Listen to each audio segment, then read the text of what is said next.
This is the last gift I'll ever give you, my husband sneers, shoving divorce papers across the table. I've decided to marry someone else, so thanks for being my cash dispenser all these years. The man I've spent so many years with turns out to be a terrible person, and this is the story of my revenge. My name is Jessica, and I'm about to turn 50. Tomorrow is a significant day for me, not just because of my birthday, but because I will finally be free from the debt that has burdened me for so long. My husband, Lance, and I have worked hard together for the last 2 decades. We married when I was 30 and he was 35. He had inherited a liquor store from his parents, who had passed away while I was an office worker at the time. We met through a mutual acquaintance and quickly began dating, with marriage already in mind. But I had one concern. What if he asked me to run the store with him? At the time, I was working as a financial consultant, advising individuals and corporate clients on insurance and investment strategies. I earned a solid income and loved my job. I was even studying for certification to advance my career when Lance proposed to me. "I know you've been working hard to get that certification," he said. "I want to support you in any way I can. I have enough staff at the store to manage on my own, so you should continue pursuing your dreams." His reassurance was the final push I needed to marry him. He seemed kind, supportive, and genuinely on my side, just the kind of person I wanted to build a life with. So, as agreed, he focused on his business, and I focused on my career. We both thought our marriage was going well. But about a year into our marriage, everything changed. I was spending my day off at home while Lance was at work. As I vacuumed under the bed, the vacuum caught on a pile of papers. We had only been living in this house for 6 months, so I was surprised to find such a mess. Curious, I picked up a crumpled piece of paper and opened it. The bold letters at the top of the page hit me like a ton of bricks. Reminder of payment. The total amount of debt owed in Lance's name was $200,000. $200,000. My head started spinning. Why had he hidden such a massive debt from me? I confronted him as soon as he came home. "What is this debt? What's going on?" "It's not what you think," he said quickly. "It's debt left to me by my parents." The debt wasn't personal. It was tied to his liquor store, passed down from his parents along with the business. It was secured by the land and the house we lived in, so he had no intention of renouncing the inheritance. I understood that it wasn't his personal debt, but it was still something that couldn't be ignored. "But this is a payment reminder," I pointed out. "Aren't you paying it off every month?" "I am," he replied, "but sales fluctuate from month to month. Sometimes, during the slower months, I can't keep up with the payments. I have to pay my staff first, so I've asked the creditors to wait." That's when the letter came. At first, his explanation seemed reasonable, but delaying payments was clearly not a good idea, especially with a letter that included the words, "Final notice." "I didn't tell you because I didn't want you to panic," he added quickly. "But don't worry, the business is on track and we haven't been evicted from the house, right?" "That's true, but..." I looked at him with concern. Then he brought up something unexpected. "If you're so worried, why don't you help me pay it off? You're making quite a bit, aren't you?" I hesitated, uneasy with the direction the conversation was taking. This was his store, not mine. But then he added, "We're husband and wife. We're supposed to help each other. My debt is your debt too." "That's a bit sudden," I replied, taken aback. "Are you okay with my store going out of business?" he asked. "A lot of people would suffer if it closed down, you know." He had a point. His store had become an essential part of the community. It was located in a suburban area with few other shops or supermarkets around. He sold fresh foods like meat and fish and even offered a home delivery service. I had visited the store several times, and it was always busy. Customers often mentioned how grateful they were to have it in the neighborhood. "Please, honey," he pleaded. "I'm focused on keeping the business running, but I need your help to pay off these debts." I respected his dedication to his work and the effort he put into the store. I didn't want to see it disappear. I didn't want that to happen at all. Being married means supporting each other through thick and thin, and if he was struggling, it seemed only natural for me to help him. "Okay," I agreed. "I'm repaying as much as I can every month from my salary," I assured him. "You can focus on managing the store." I could help financially, but only he could run the business. I was glad that he relied on me above all else. But that was the beginning of a change in him. About 3 years passed since I took over his debt. He started coming home late more often. "What were you doing so late? Drinking again?" I asked. "I just had a few drinks with some customers," he said casually. Did you make the payment this month? His tone was condescending, something I hadn't noticed before. I did, last week. Why? The store depends on you, so you'd better keep paying on time, he remarked. Whenever he got drunk, he began giving me orders. At first, I dismissed it as nonsense from a tipsy husband, but as it became a habit, it started to get under my skin. He made it seem as if it was normal for me to pay off his debt. By the way, Matt just had his third kid, he added one day. I envy him. Matt, his friend from high school, also owned a business. His wife worked in the store alongside him. I've been wanting to talk to you about that, I said, finally voicing what I had been holding in. Don't you think it's time for us to start a family? His reaction was cold and dismissive. What? A baby? My business is just starting to pick up, and we're still in debt. How can we be so irresponsible? I held back my frustration.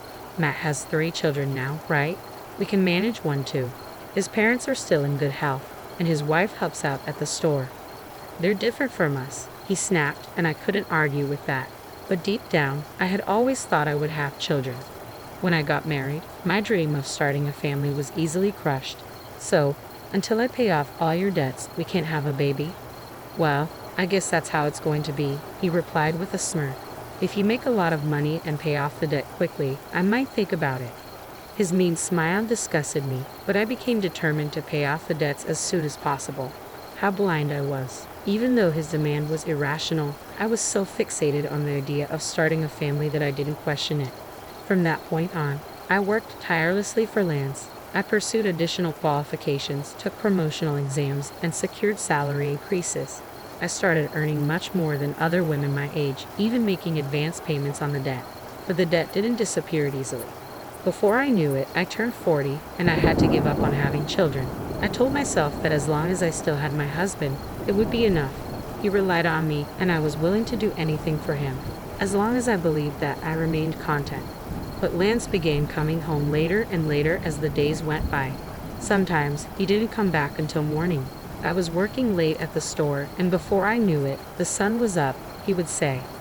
I convinced myself that he was working hard to protect the store, and that I needed to do my best as his wife too. We were in this together, striving for a better future. The months and years passed, and finally, the day arrived when I would make the last payment. I had sacrificed all sorts of luxuries for the sake of the debt, but now, I wouldn't have to anymore. I could finally spend my hard-earned money the way I wanted. As I reflected on everything, I realized just how much had changed since I got married. I had been so focused on money that we had never taken a vacation or even dined at a nice restaurant. Now that we were in our 50s, I hoped we could finally start enjoying those things. On the day the last payment was due, I took the day off. I cooked a more luxurious dinner than usual, prepared a bottle of wine, and even baked Lance's favorite chocolate cake. I wanted to celebrate our new debt-free life together. When he came home from work, I set everything on the table and said, "Finally, it's over. It feels like it's been a long time, but the last 20 years have gone by so fast, haven't they?" Lance was trembling, his head hung low. I wondered if he was overwhelmed with happiness. But as I stood there, stunned, he started laughing, an eerie, unfamiliar sound that sent a chill down my spine. "What the hell is going on?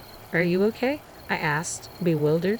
Then the man I thought was my husband said something outrageous. "You're dismissed now. I'm grateful to you for the past 20 years. Thanks to you paying off all my debt, I'm finally free. Great job. I don't need you anymore." "What are you talking about?" I asked, completely at a loss. With a smug expression, he pulled something out of his bag. "This is my last present to you." In bold letters, "Petition for divorce" stared back at me, stabbing at my heart. He continued, proudly, "I've decided to marry someone else, so you're no longer of any use to me. Thanks for being my cash dispenser until now." "You're getting remarried? Have you been cheating on me all this time?" I asked, the realization hitting me like a ton of bricks. I thought back to all the late nights, the excuses about work or socializing. While I was working hard to pay off his debt, he was. He kept that smug look on his face. "I've already found my next potential wife. I want to divorce you and marry her. That's why I've been waiting for you to clear my debt." Tears welled up in my eyes as the reality of his betrayal sank in. As I stared at the feast I had carefully prepared, the sight became a blur through my tears, adding to my sadness. He shoved the divorce papers at me and barked, "Get the hell out of here." My blood boiled. anger replacing the sadness and despair I had been feeling. Fine, but you'll regret it, I managed to say.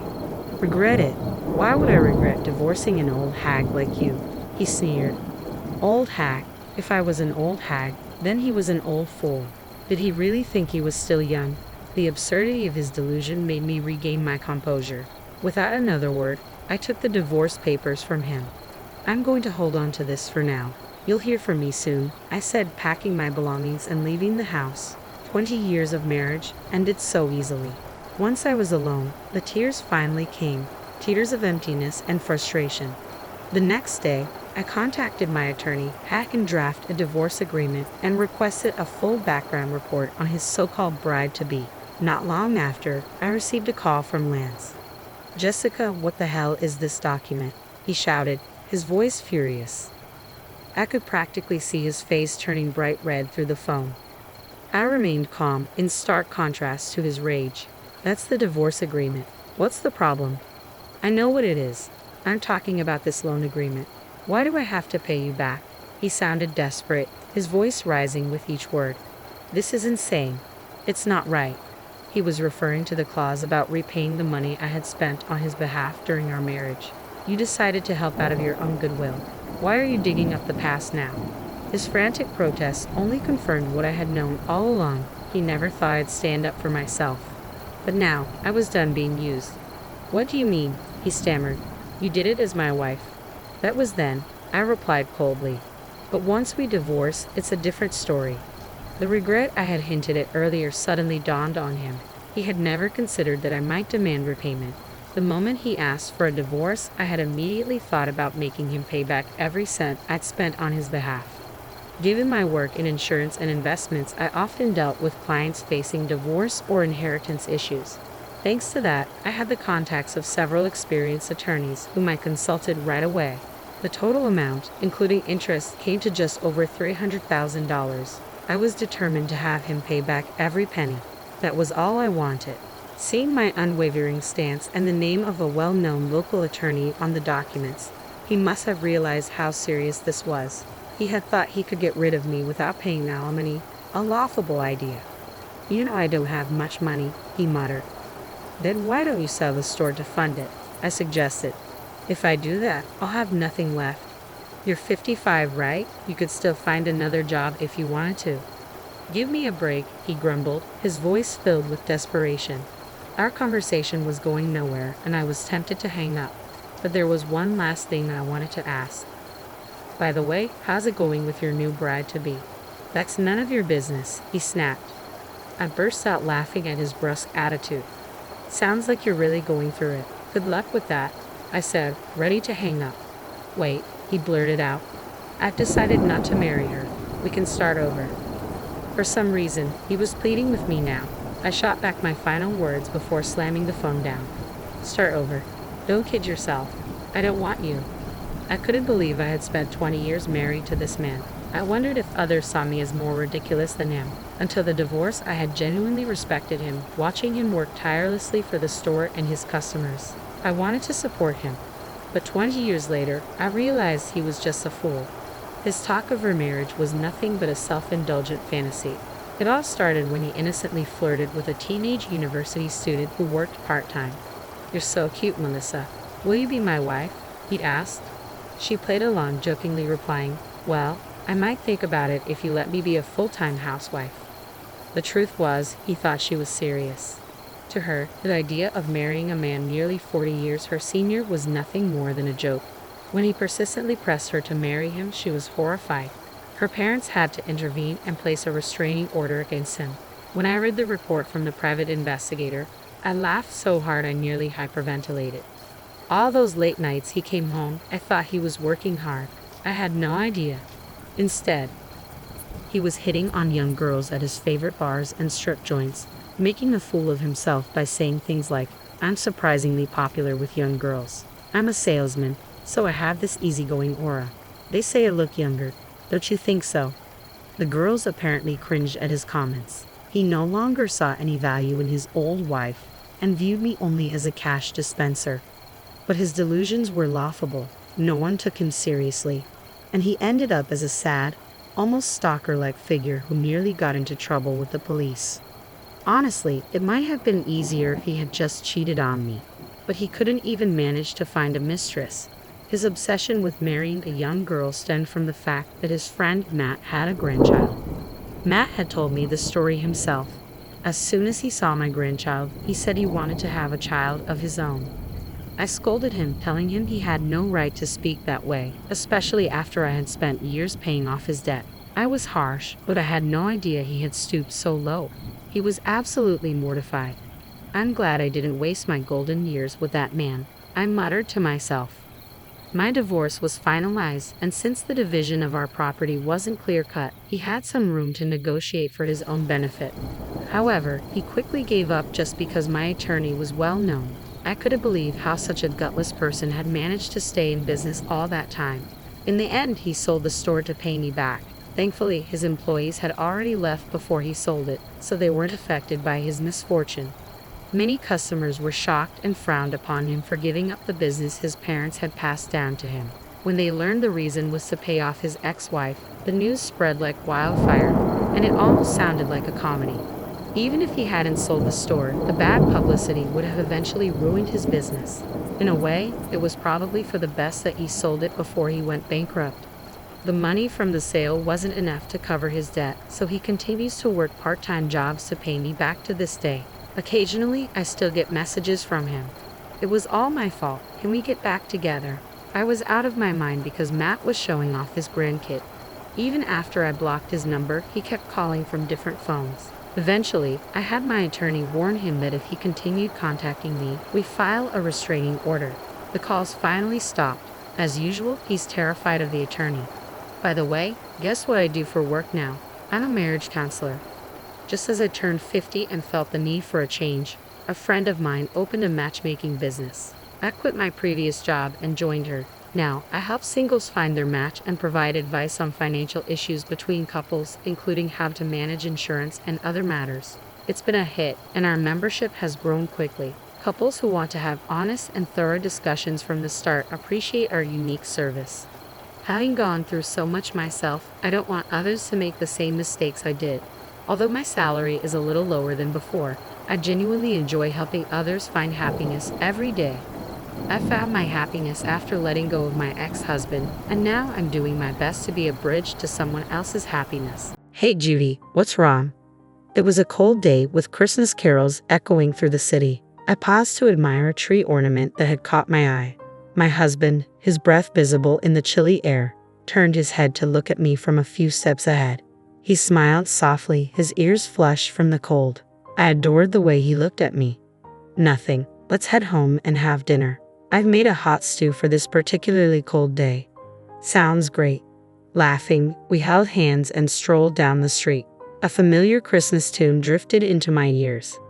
I'm Judy, I began, and what I'm about to tell you is a rather strange Christmas miracle I experienced a few years ago, and the story leading up to it. You're late.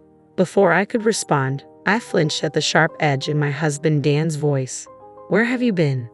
I just went to the closest deli, I replied, trying to stay calm. It was mid-December, and it felt like snow was imminent. I'd been chased out of the cold without my coat a short time ago. Are you trying to fool me? I'm the breadwinner of this household. When I come home, I expect dinner to be ready and served. Can't you even manage that? He glared at me displeased as he looked at the dinner. No hot sauce. How can you eat chicken wings without it? Don't mess with me. His harsh scolding made me rush out of the apartment with just my wallet and return with the hot sauce. As I gasped for breath, he grew even more irritated. Delhi, are you crazy? Isn't it cheaper to buy at a supermarket? He pointed at the hot sauce, rolling his eyes. You have no sense of budgeting. I couldn't help but retort, of course, I buy groceries at the supermarket, but it's far away. I told you earlier, it slipped my mind today. Anyway, you get upset if the food gets cold. That's why I went to the closest shop. I did forget to add it to my shopping list, but I was sure the chicken wings would taste fine even without it. I didn't understand why he was so angry. His frustration seemed unrelenting. Where's your apology? I did apologize earlier, didn't I? What's with your attitude?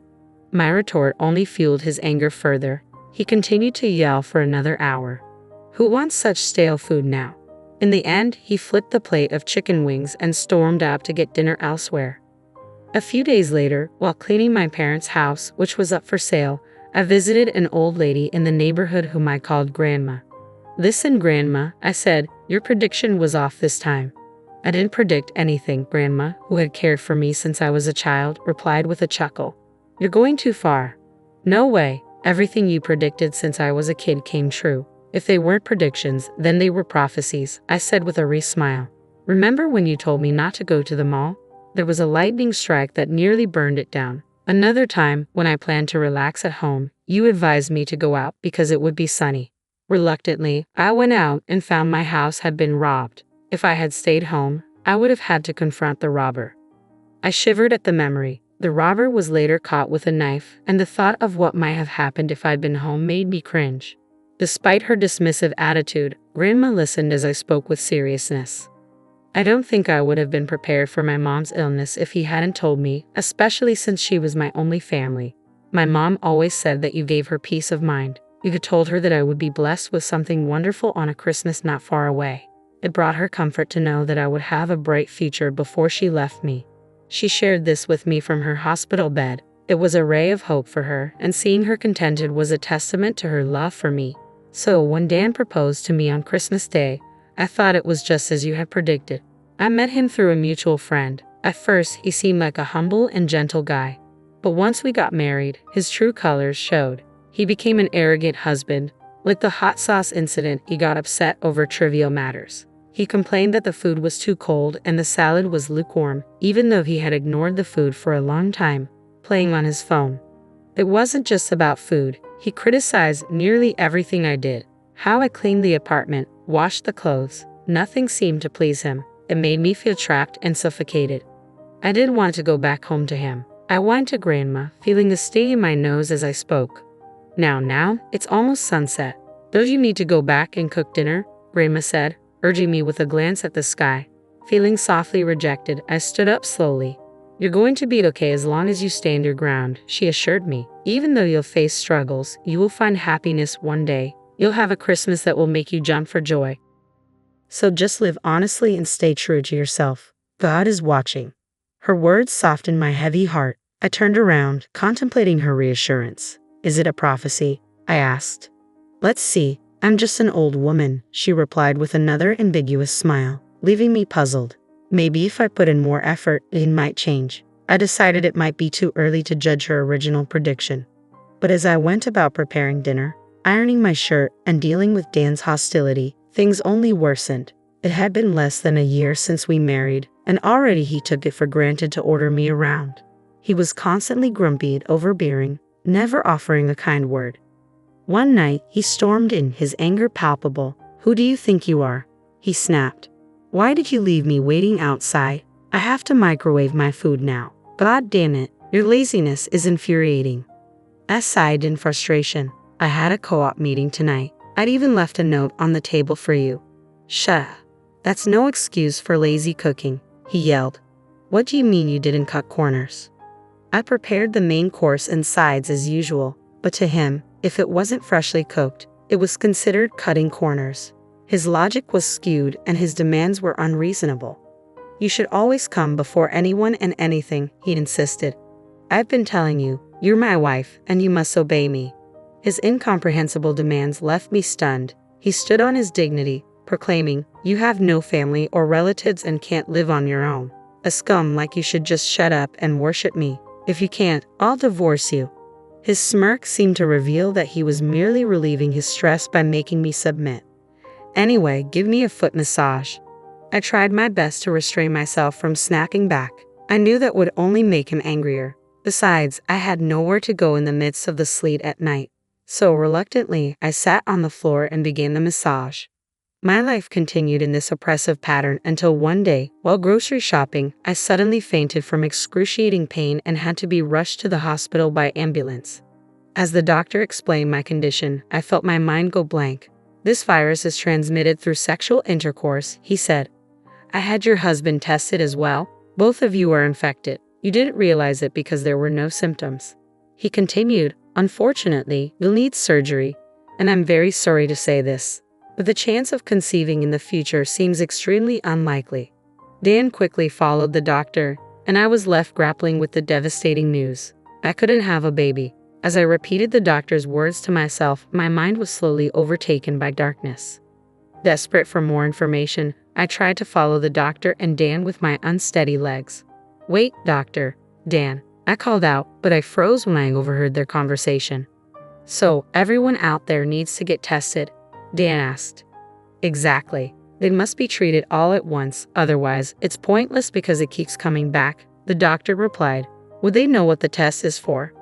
"Of course," Dan said persistently. I listened in despair as the conversation unfolded. It turned out Dan had been seeing at least 3 girlfriends and was still involved with one of them. I looked at a picture of my mom in the empty room, whispering to it, "I needed help, you know. Even though he's not a good husband now, he might change once we have a baby." I held on to Grandma's words like a charm. I would struggle, but eventually I would find happiness. I clung to the hope that things would get better. I had been wrong. Dan seemed to care only about his own health. He was meticulous about his condition and visited the hospital regularly, but he showed no concern for me. Having lost my parents, I yearned deeply for a family of my own, a husband, children, and a home filled with love. Tears streamed down my face as I clutched a picture of my mom in my hands. "Mom," I sobbed, my voice breaking as I tried to stifle my cries. Suddenly, Dan burst into the room, his anger palpable. "What are you doing wasting your time? You haven't even prepared dinner," he snapped.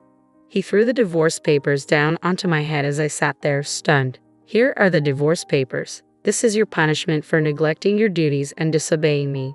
His voice was harsh and his demeanor was deranged. "You're so irritatingly depressing.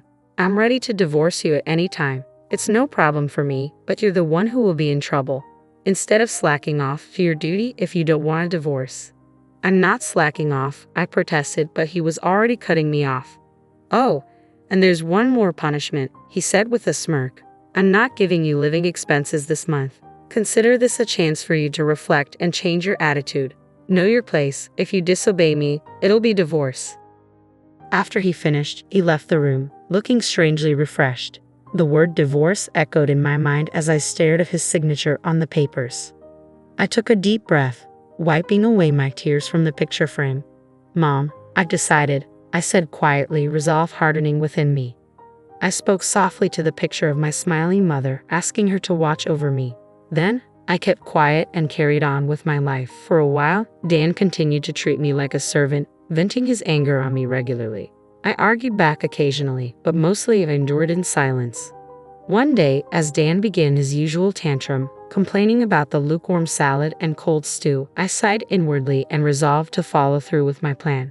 "You remember the deal, right? If I don't obey, it's divorce," I said. "Right, you remember that at least," he sneered. "If you don't want me to leave, reflect on your stupidity." He leaned back in his chair, smirking. "You're a bit weak upstairs, aren't you?" "What?" I replied, astonished. "Did you just say that?" He blinked in surprise at my response. "What did you just say?" Repeatedly saying divorce doesn't mean you're making a valid point, I said, unimpressed. "Your lack of vocabulary is quite sad." "What the heck? Let's just get a divorce," I said calmly. "I'm perfectly fine with it. I'll be a stranger to you, just as you wish." "Are you serious?" he stammered, his mouth agape. I smiled and delivered my farewell, watching as his anger faded into confusion. I had already moved all my belongings out. "If there's anything you don't need, just throw it away. Goodbye." I removed the apron I had bought when we got married, folding it neatly and placing it on the counter with the house keys on top. I gave him one last look and walked out of the house with my suitcase. "What the heck is going on?" His voice trailed after me, snapping him out of his daze. I ignored him, a sense of freedom washing over me. Yay, I'm free, I thought, heading towards my parents' house where I planned to live again. A year had passed since the divorce was finalized, yet Dan continued to contact me. His messages were relentless, pleading for apologies and offering to take me back. I had turned off notifications and ignored his nonstop texts, which were a new experience for me, given how little communication I had during our marriage. I decided to have one last face-to-face meeting with Dan at his parents' house. "Why have you been ignoring me?" Dan asked, trying to maintain a calm demeanor in front of his parents. "I've been texting you, but you never replied." "Oh, I turned off notifications from you, I said coolly. Why? Was it really that annoying? Yes, it was. Dan's face flushed with anger. So, what do you want to talk about? I responded with deliberate annoyance, watching as his frustration grew. What's with the attitude in front of my parents? What are you trying to prove? Dan's voice rose, but he quickly reined it in, glancing nervously at his parents. I'm sorry, he muttered, a rarity for him, especially during our marriage. I stifled a smile, surprised he knew how to apologize. I kept my tone steady and moved the conversation along. What exactly do you want to discuss with your ex-wife? You divorced me, remember? Dan looked puzzled, his anger momentarily replaced by confusion. Hold on, why are you acting so calm? Aren't you struggling after the divorce? How are you managing? He spoke as if he genuinely cared, yet he had never bothered to check on me, even though he knew where I was. If you want to get back together, I'm open to it, he said, his voice carrying a hint of hope. Doesn't that make you happy? Not at all, I replied, barely containing a laugh at his misplaced confidence. It doesn't make me happy, nor does it help me in any way. I'm doing well on my own. Your contribution of $500 a month wasn't enough to cover our needs. You're the one struggling without me. The expenses I used to cover are gone, and I'm much more comfortable being alone now. I shook my head, dismissing the idea. I don't see the point in getting back together after enjoying my newfound freedom. I feigned confusion as Dan's frustration became evident. What are you talking about? I was supposed to be a housewife, right? But why are we discussing finances? Dan shifted uncomfortably, clearly unsettled by the presence of his parents. Listen, Dan, stop acting like a child caught in the act. There's no need to put on a show for them. They know all about your secrets. Secrets? What are you talking about? Dan asked, his curiosity piqued. I signaled him to be quiet and prepared to reveal the truth. You're mistaken if you think I was just a housewife. Remember, I lived abroad because of my late father's work. I used the German. I learned to translate documents at home. The bookshelves were filled with materials and manuscripts, which I used to hide recording equipment. Wait, recording? Dan was stunned. His father presented the evidence, showing all the recordings of Dan's mistreatment. The videos laid bare his behavior, and Dan's parents were visibly distressed, apologizing to me and expressing their shame for raising him. Dan, caught off guard, looked like he might bolt, but his mother grabbed him and made him sit down again. She signaled to me, and I responded by pulling out the divorce papers. I pointed out the sections marked with red circles. You recognize these, don't you? No way, Dan stammered, clearly in shock. The red circles highlighted the witness signatures, names of people he knew well. Actually, there wasn't enough space for all the names. You've had more than 2 girlfriends, right? No more waiting, I continued. Before I could explain further, a resentful voice cut in. You never mentioned an STD. This means you brought it from somewhere else. Didn't you promise we'd get married? That's something only a bachelor would say. The argument escalated. You're not just a villain to us, but to all women. You're the #1 public enemy. You're finished.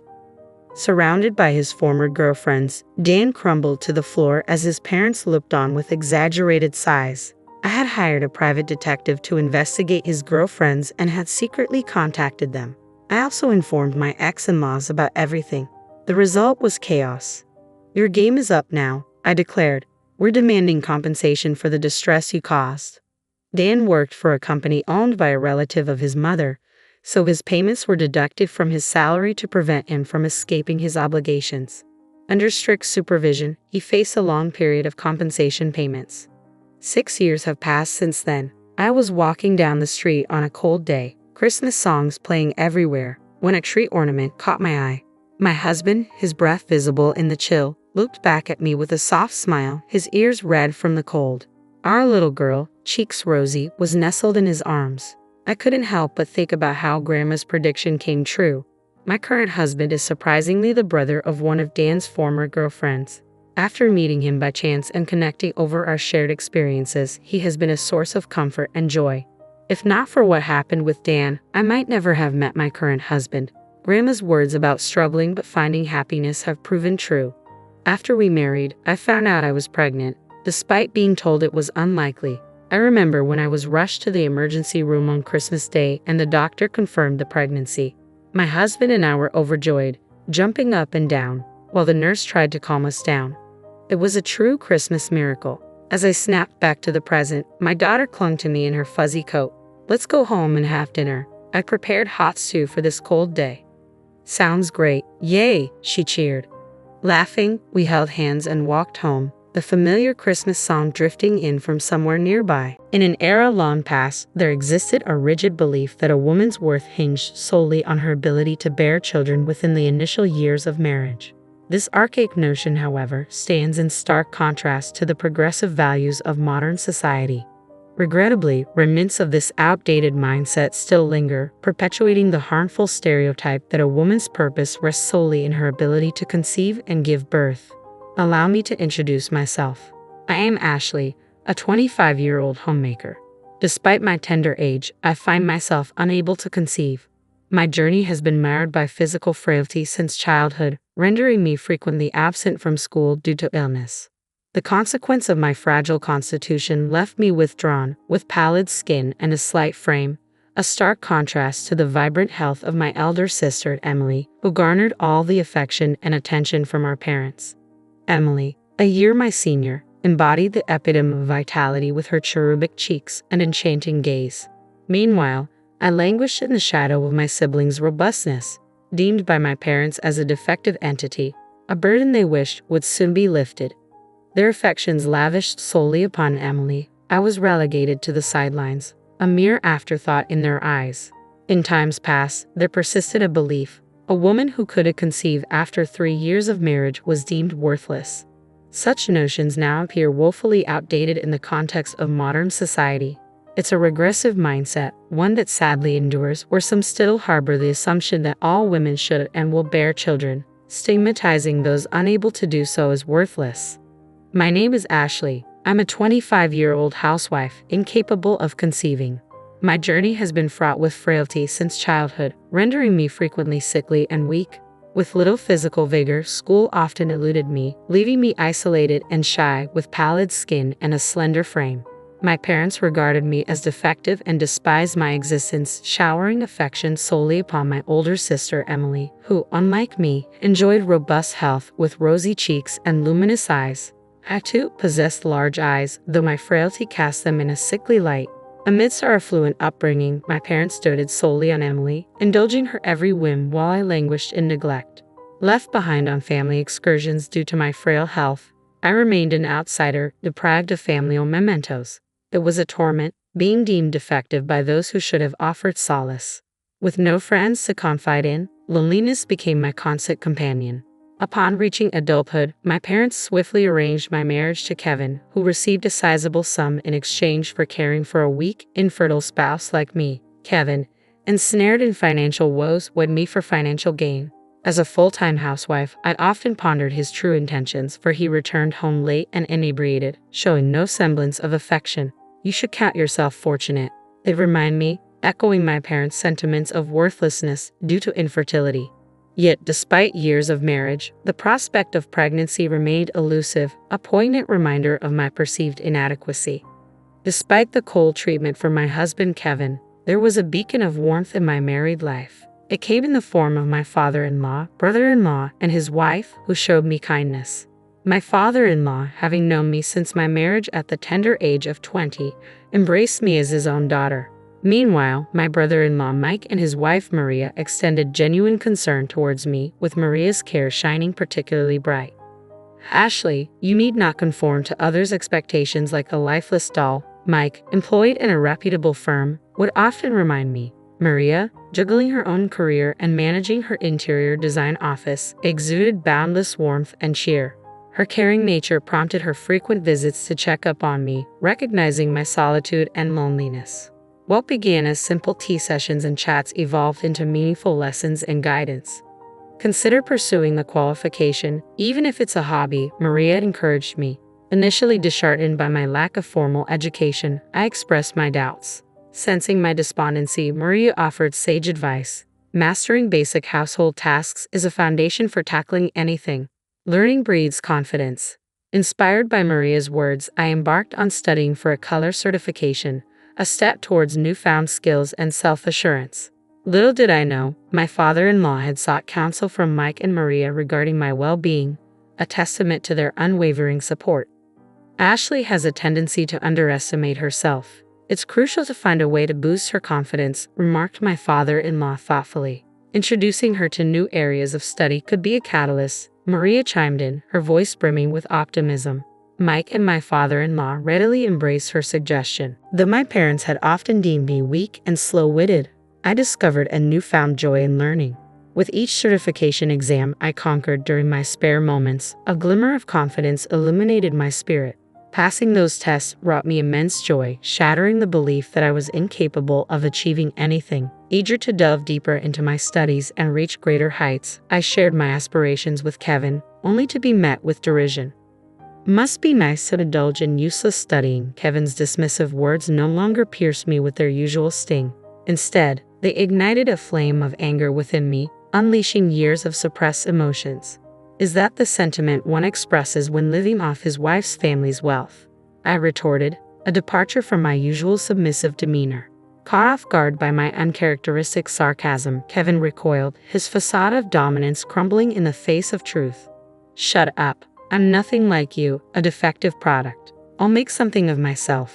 Kevin's words echoed through the room, laden with anger and defiance. Unfazed by his outburst, I retorted, they say big mouths like yours are all talk. Enraged by my defiance, Kevin lashed out, kicking the wall before storming out, likely seeking solace in drink and revelry. Reflecting on my predicament, I couldn't help but rule my parents' choice of partner for me. Yet their disregard for their frail daughter hinted at their flawed judgment. Marrying Kevin proved to be a grave error, aligning me with a man who squandered my family's wealth for his own pleasure. Ironically, it was Kevin's own family that offered me newfound perspective. Following the confrontation, Kevin vanished for days, presumably with my sister Emily. Despite knowing of their affair, I remained passive, for my parents' unwavering favoritism towards Emily allowed the illicit relationship to persist. Emily, having relinquished custody of her child after divorce, still basked in my parents' affection, a fact that facilitated her clandestine liaison with Kevin.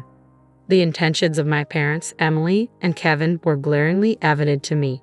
It seemed they were orchestrating a scenario where Kevin would eventually divorce me. If Emily were to conceive, my parents would undoubtedly prioritize her desires over my well-being. Anticipating the inevitable day when my sister would abscond with my husband, I steeled myself, confident in my ability to withstand the impending storm. Sometime later, we convened at my father-in-law's residence. While I maintained regular visits, Kevin's absence from his family home had become conspicuous. Consumed by pride, Kevin incessantly measured himself against his brother Mike, a graduate of a prestigious university now employed by a major corporation. Though neither my father-in-law nor Mike ever addressed this disparity, Kevin harbored a deep-seated sense of inadequacy. Initially, Kevin had taken pride in marrying into wealth, viewing me as a symbol of his ascent. However, my father-in-law remained indifferent to his son's status, showering affection upon me while adopting a stern demeanor towards Kevin. Though he lavished praise upon Maria, Mike's wife, for her accomplishments, beneath the veneer of admiration lay a simmering jealousy towards his brother's life. Maria is truly remarkable, successful in her career, a devoted mother, and an accomplished woman. Ashley, on the other hand, lacks intelligence and competence, Kevin would remark, thinly veiling his flattery towards Maria with insults directed at me. Though Maria appeared visibly perturbed by his words, she gracefully brushed off Kevin's disparaging remarks. Ashley is my sister as well, and I find it unacceptable when she's insulted, Maria asserted firmly, her tone brooking no argument. Mike, nodding in solidarity, echoed her sentiment. Kevin, before comparing Maria and Ashley, consider your own actions, Mike cautioned, his words laced with concern. With a dismissive click of his tongue, Kevin's immaturity became glaringly apparent, leaving me feeling profoundly embarrassed. My father-in-law, his gaze clouded with bitterness, had always treated his sons equally. Yet their disparate paths had left him disheartened. Though he had confided his frustrations to me in the past, today he found his voice, reproaching Kevin sternly. Have you no shame, Kevin, relying on Ashley's family wealth while shirking your responsibilities? Ashley is a devoted wife. If you're to be a husband, you must learn to support yourself. It's a simple concept, he admonished, his words tinged with disappointment. Flushed with anger, Kevin retorted defensively, Dad, Ashley was useless, a burden. I'm merely returning the favor. Mike, speaking on behalf of his father, delivered a cutting blow. Kevin, as your brother, I'm compelled to tell you, your mindset is toxic. Normally quick to anger, Kevin's response was met with a rare silence, broken only by his cursing and abrupt departure. As I moved to intervene, my father-in-law held me back with a heavy sigh. I'm sorry, Ashley. I had hoped marriage would instill in him a sense of responsibility, but it seems that's not the case. With weary shoulders, Mike and Maria slumped beside my father-in-law, mirroring his heavy sigh. Quietly, I lowered my head, preparing to depart, but Maria intercepted me with a reassuring touch. Don't worry, Ashley. Everything is arranged, she assured me with a gentle smile. Nodding in gratitude, I left my father-in-law's abode, returning to the tumultuous atmosphere of my home, where Kevin's rage had left a trail of destruction.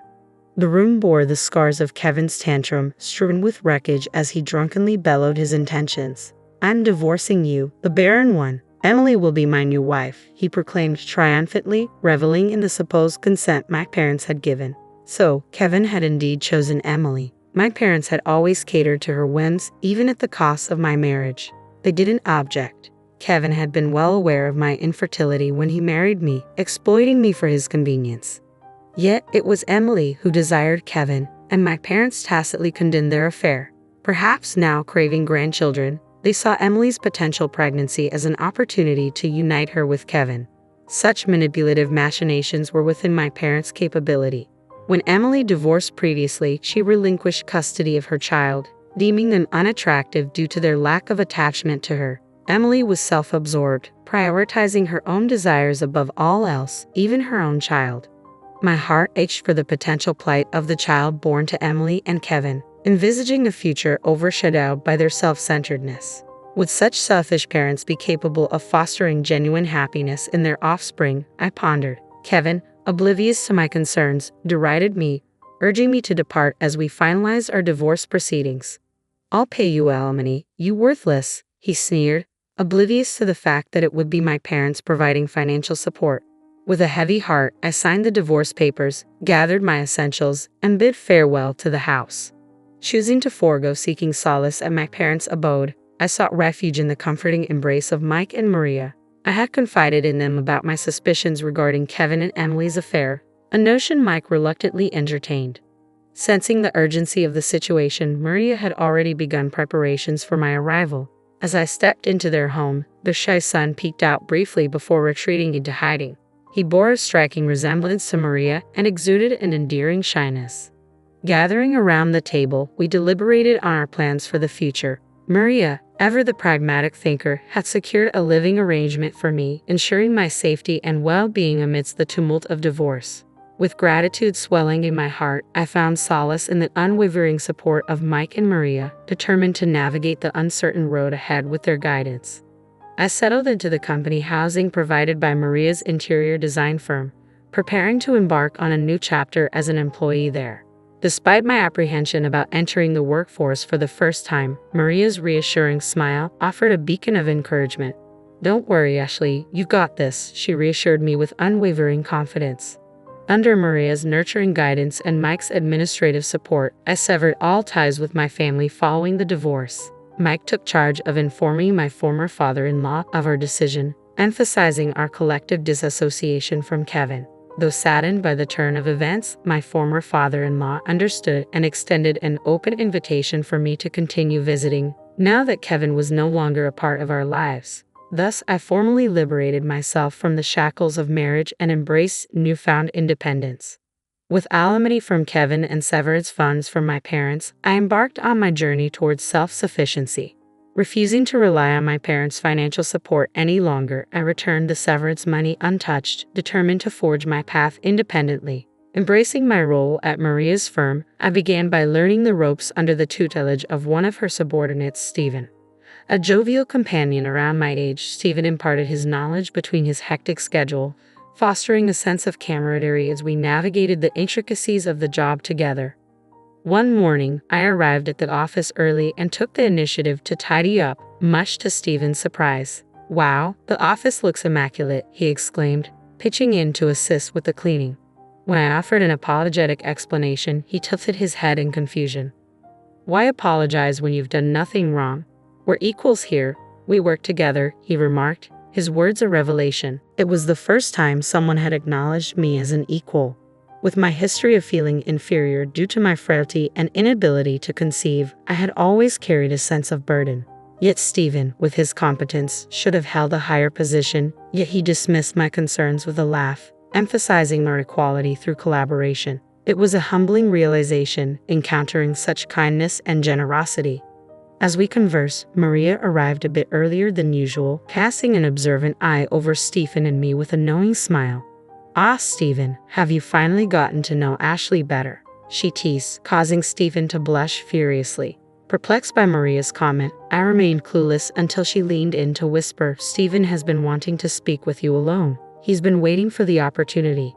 Stephen, flustered by Maria's revelation, muttered, "Director, we agreed you wouldn't mention that," before hastily excusing himself to the break room.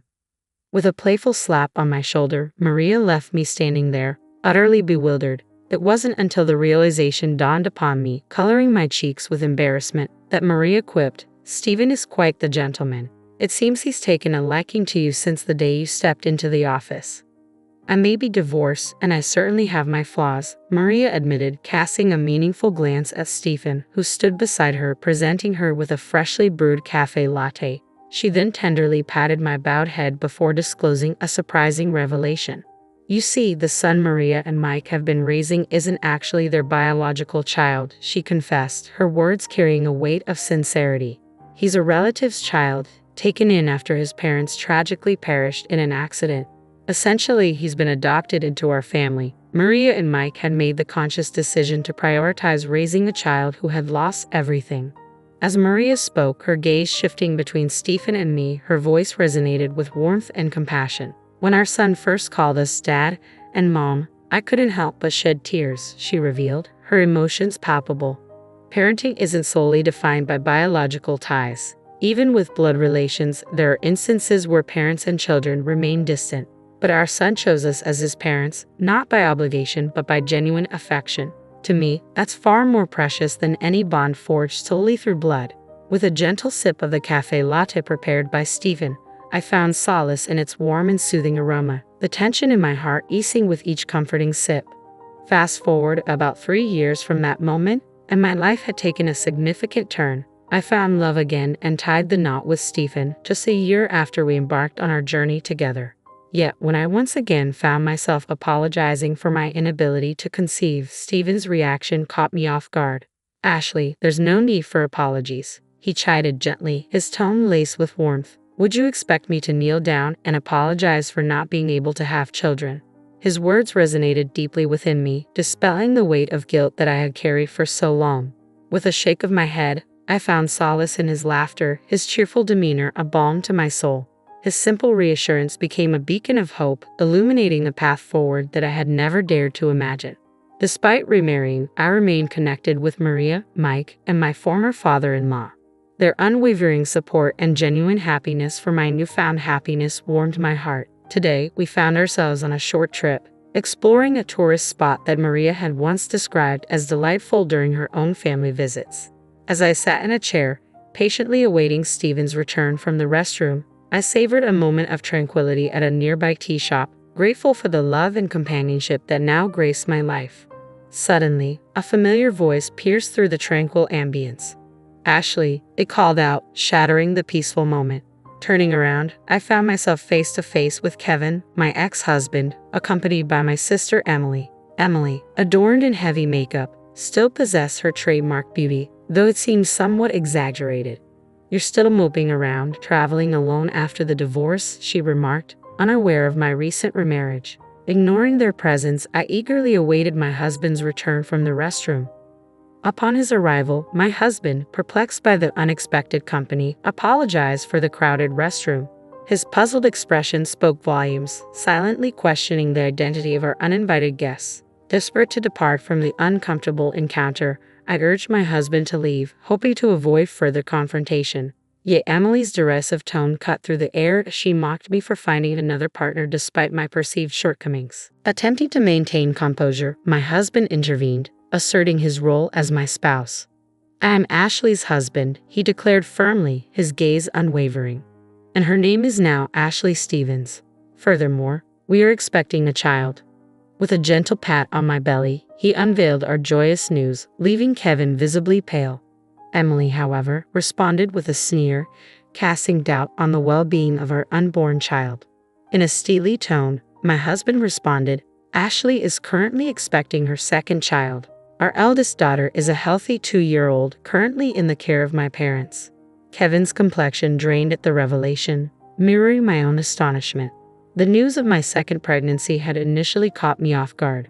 I vividly recall my disbelief when the doctor at the maternity clinic confirmed my ability to conceive, contrary to the beliefs instilled in me by my parents.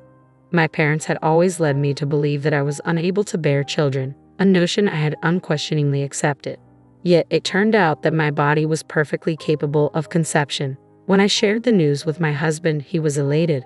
However, it left me wondering why I had never conceived during my marriage to Kevin. Seeking answers, I confided in Maria, who, after a moment of contemplation, voiced a troubling hypothesis. According to Maria, there was a possibility that my parents had deceived me all along. It was likely that they had discouraged me from having children, fearing the potential complications that could arise from my fragile health. In fact, they might have gone as far as instructing Kevin to use contraception to prevent pregnancy. It was a shocking revelation, one that shed light on the manipulative tactics employed by my own family.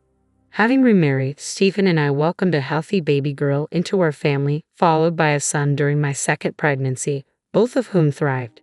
Yet, despite the joy of motherhood, I couldn't shake off the lingering burden of guilt stemming from my parents' deceitful machinations.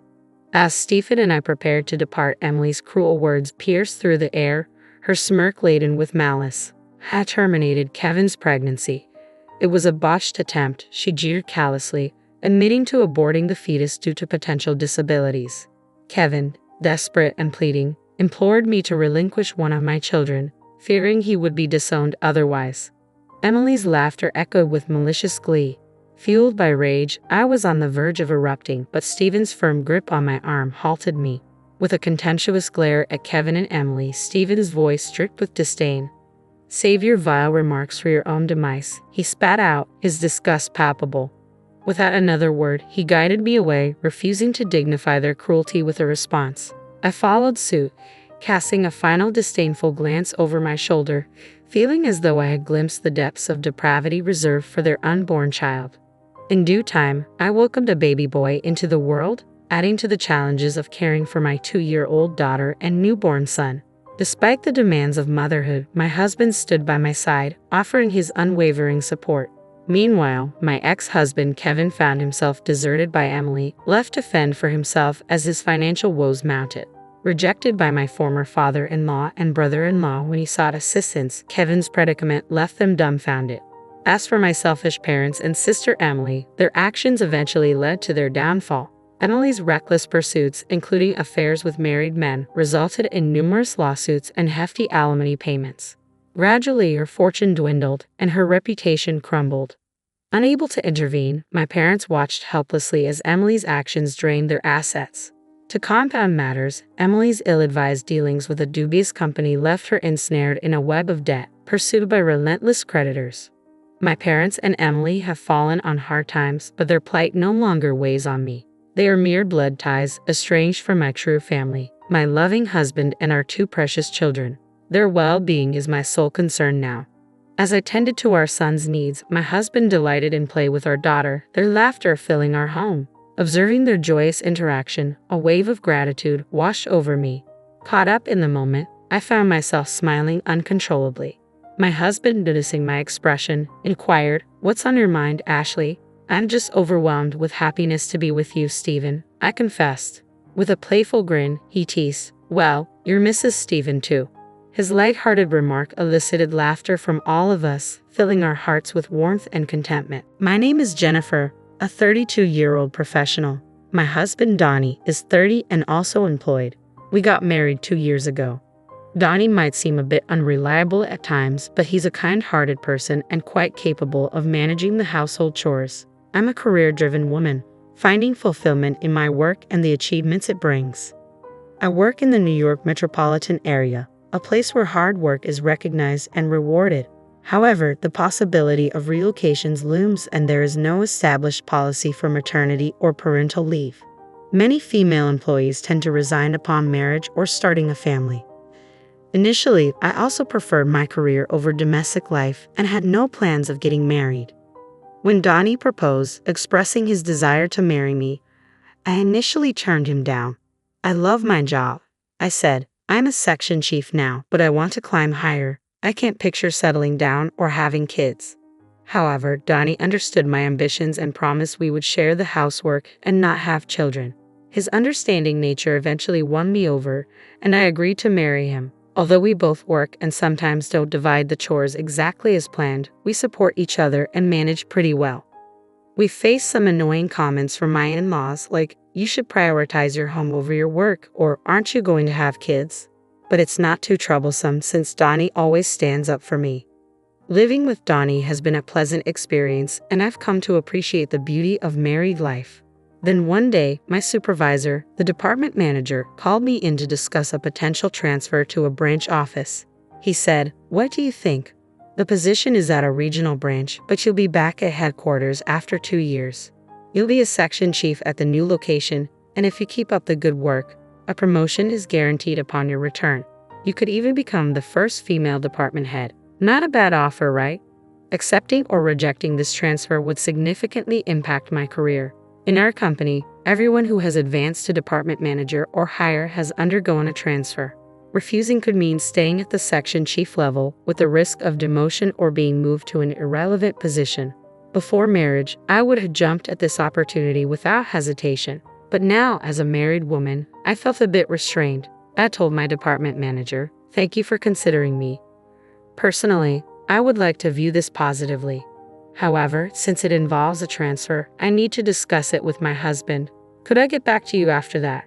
He replied, "Oh, right, you're married. You can choose between going alone or moving with your family.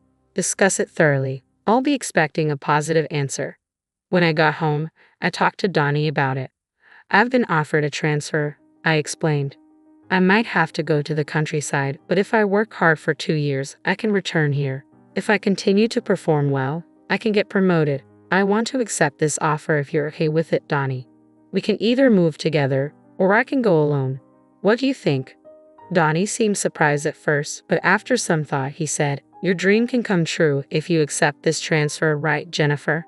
I can't move with you because of my job here, but don't worry about me. Go for it." With Donnie's encouragement, I informed the company that I would be moving alone for the transfer and began negotiating the terms and conditions. The company agreed to cover my relocation expenses. Additionally, they offered to treat my commute days home from the remote location as on-duty time and provided a decent benefits package. These factors convinced me to accept the transfer to the branch office. After receiving the official transfer order, I made the decision to relocate to the countryside. I found out I could rent a company apartment at a reasonable price, so that's where I opted to live. On the day of the move, the movers had already transported my belongings, and my husband came to see me off at the station. "Thanks for seeing me off. I'll keep in touch regularly and try to come home as often as I can." "Yeah, I'll be waiting. Just because you're working remotely, don't overdo it." "Same goes for you. It's time to go. Take care." "Okay, I'm heading out." And so, my journey as a remote employee began. I had initially planned to return home during extended holidays and quieter periods, but trouble soon arose at the branch office shortly after my transfer. I can't take orders from a woman. I don't trust someone who just appeared out of nowhere.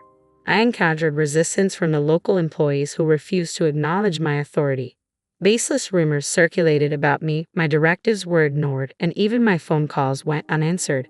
In the midst of this, a serious mistake occurred in a project that one of my subordinates had been overseeing, deliberately excluding me from the process.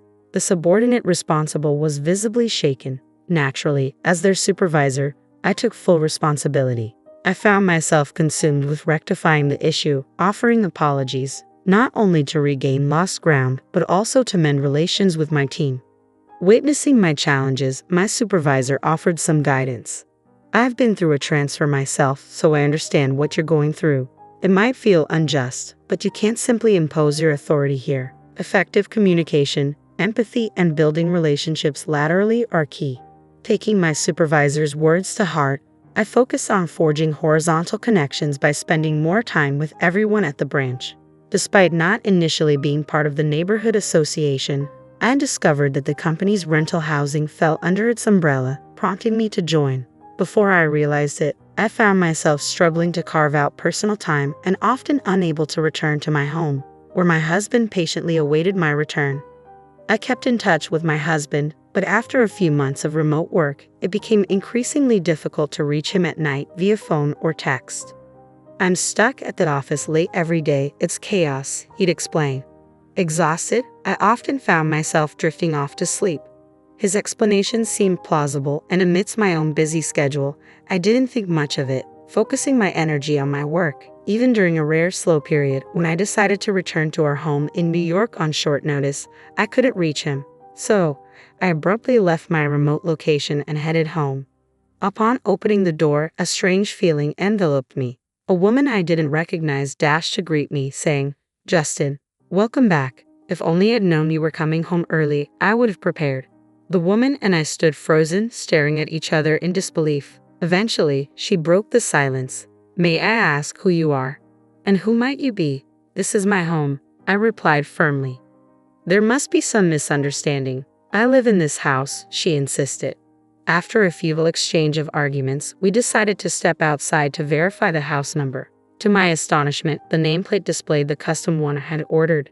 "The key fits, and the nameplate is correct. This is my house. I'm going in," I declared. "Wait, what are you doing?" "Stop," she protested. Ignoring her protests, I pushed past and entered the house. Once inside, I immediately noticed the drastic changes. New curtains, different furniture, a complete overhaul of the interiors.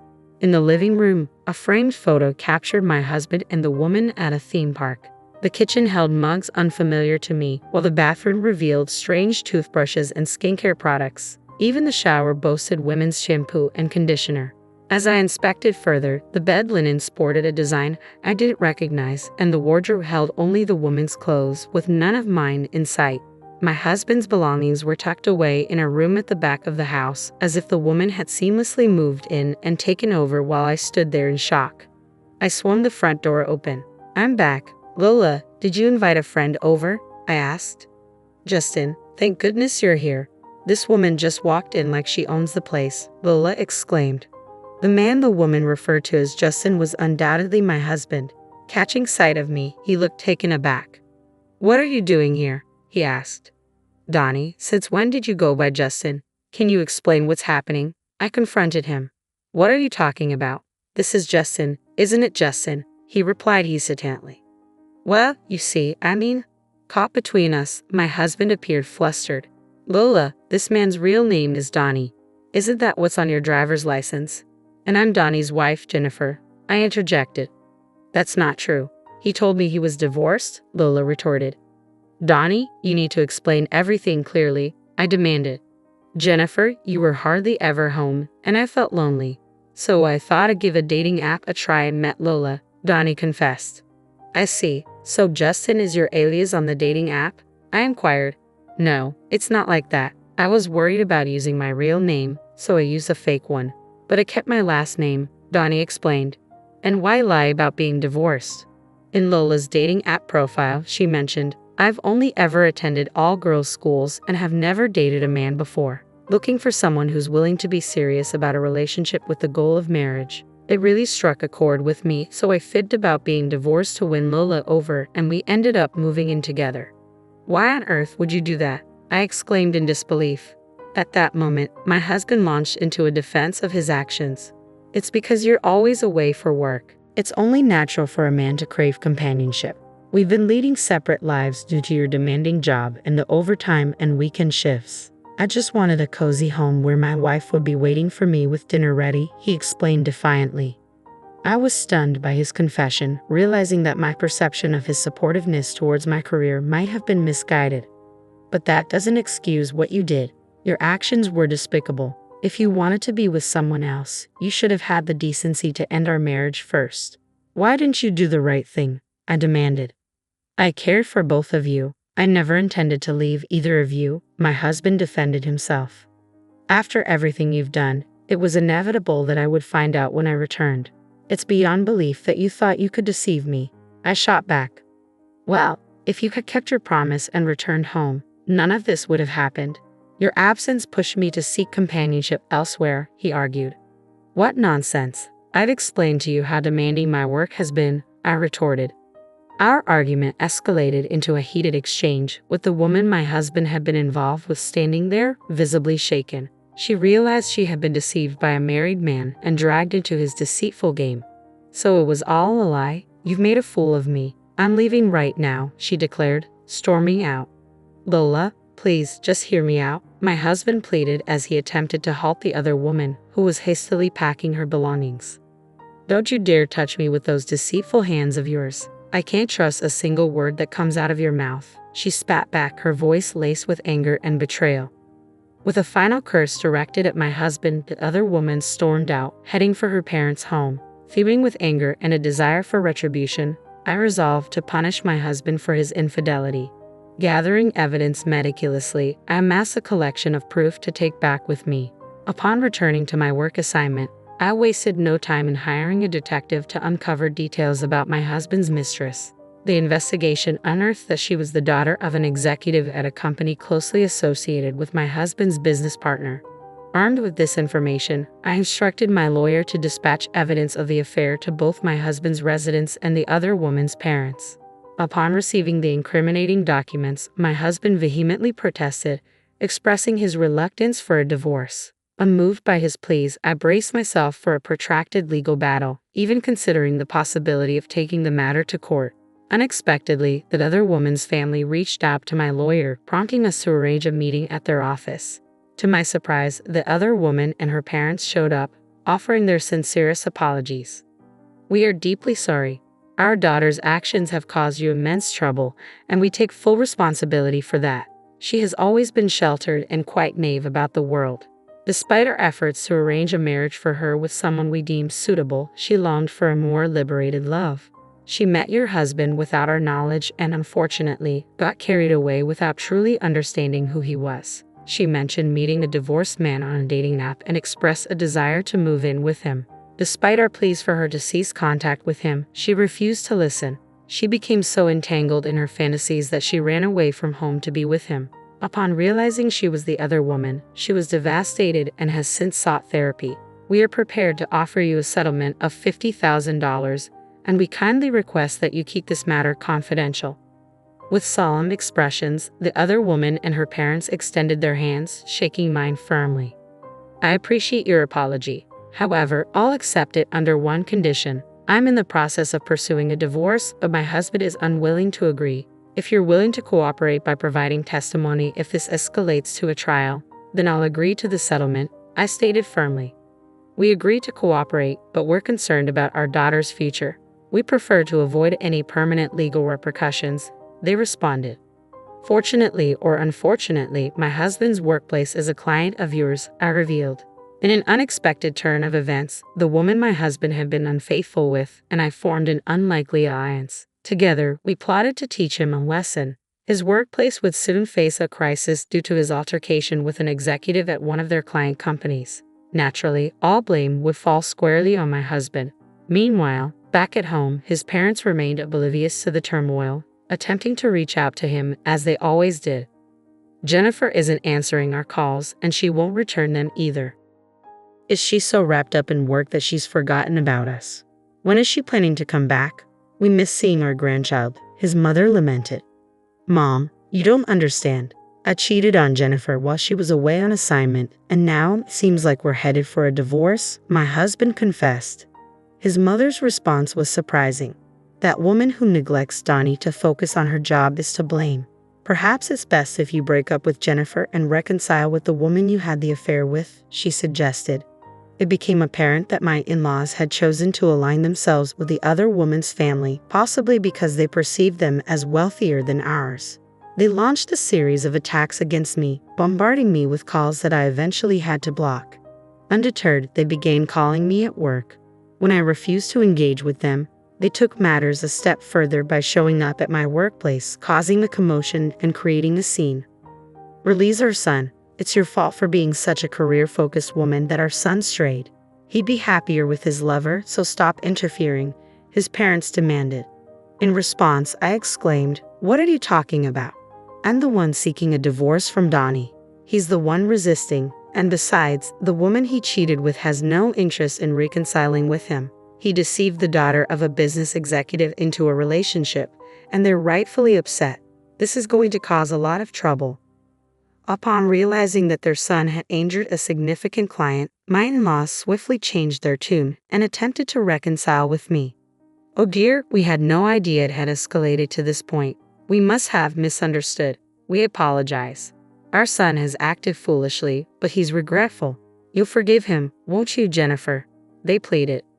"I must decline. You've just criticized me, and now you expect me to forgive you. Please leave," I asserted firmly. Refusing to budge, they persisted, prompting me to have them escorted out by security. Their disruptive behavior led my company to take legal action against them for obstructing business.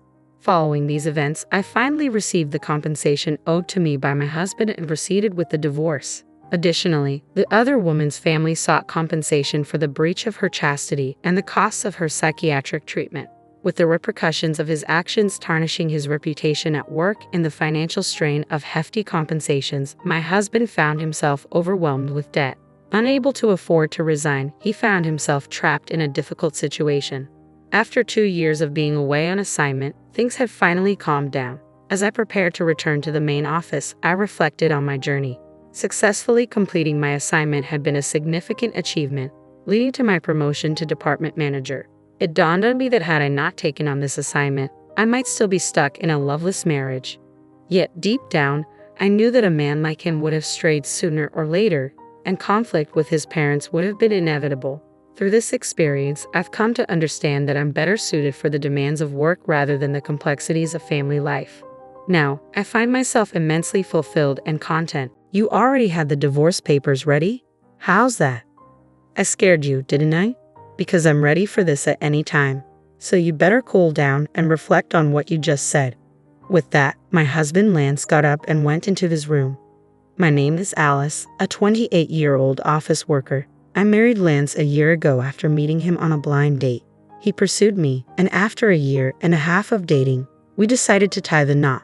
In hindsight, it may have been too soon, but I had always vaguely envisioned getting married and starting a family by the time I was 30, so I accepted his proposal.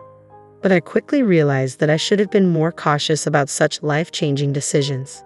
The first red flag came when Lance abruptly announced he was changing jobs right after we got married. "I'm changing jobs," he said, completely out of the blue. "Why so suddenly?" I asked, trying to understand his reasoning. "Because I can't show my full potential there," he replied confidently. I was taken aback, wondering what he meant. He informed me that he had already submitted his resignation and would be leaving his job at the end of the month.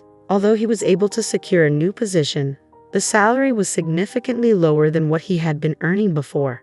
At the time, I thought it would be okay since I was also working, but then came the next surprise. Lance started pressuring me to quit my job. If Lance's new salary had been sufficient to cover our living expenses, I might have considered it, but with his recent job change and reduced income, quitting my job would have left us in a precarious financial situation. Despite Lance's assurances that his salary would soon increase, there was no clear timeline for when that would happen. Without my income, we wouldn't be able to save any money, and we'd struggle to cover basic expenses like rent and car maintenance. So I told Lance, "I won't quit my job until your salary goes up." Lance seemed to agree, but he kept asking me to quit, bringing it up repeatedly. Each time, I gave him the same response. A year into our marriage, his salary still hadn't increased, yet he continued to ask, "When are you going to quit?" I was tempted to sarcastically say, "Now," but I couldn't, not yet. If he wanted me to quit so badly, he needed to focus on earning more. Instead, he should concentrate on his work rather than persistently pressuring me. I began to wonder why Lance was so eager for me to quit my job, and eventually, I realized it. Lance wanted me to take care of his mother, Sarah. Whenever we visited my in-laws, Lance would say, "I just want to make things easier for you, Mom," and Sarah would respond, "Thank you, Lance. That's very kind of you." Lance would then glance at me, silently pressuring me to quit my job. He claimed his mother needed care, but the truth was Sarah wasn't ill at all. She was healthy, active, and financially independent, earning enough from her part-time job to enjoy her hobbies and social life. She didn't need my help at all. If I were Sarah, I'd be insulted by the notion that I needed to be taken care of when I was perfectly capable of taking care of myself. But Lance still insists that I should take care of his mother, Sarah. Oh, if only one of us were home during the day, we could check on Mom every day, Lance blurts out, clearly expecting me to be that person. It's tiresome to keep hearing this, but I finally ask, Sarah is in perfect health. What exactly do you want me to do? There's plenty you could do, Lance responds, almost as if it's obvious. You could help with the housework, run errands for her, there's always something that needs doing.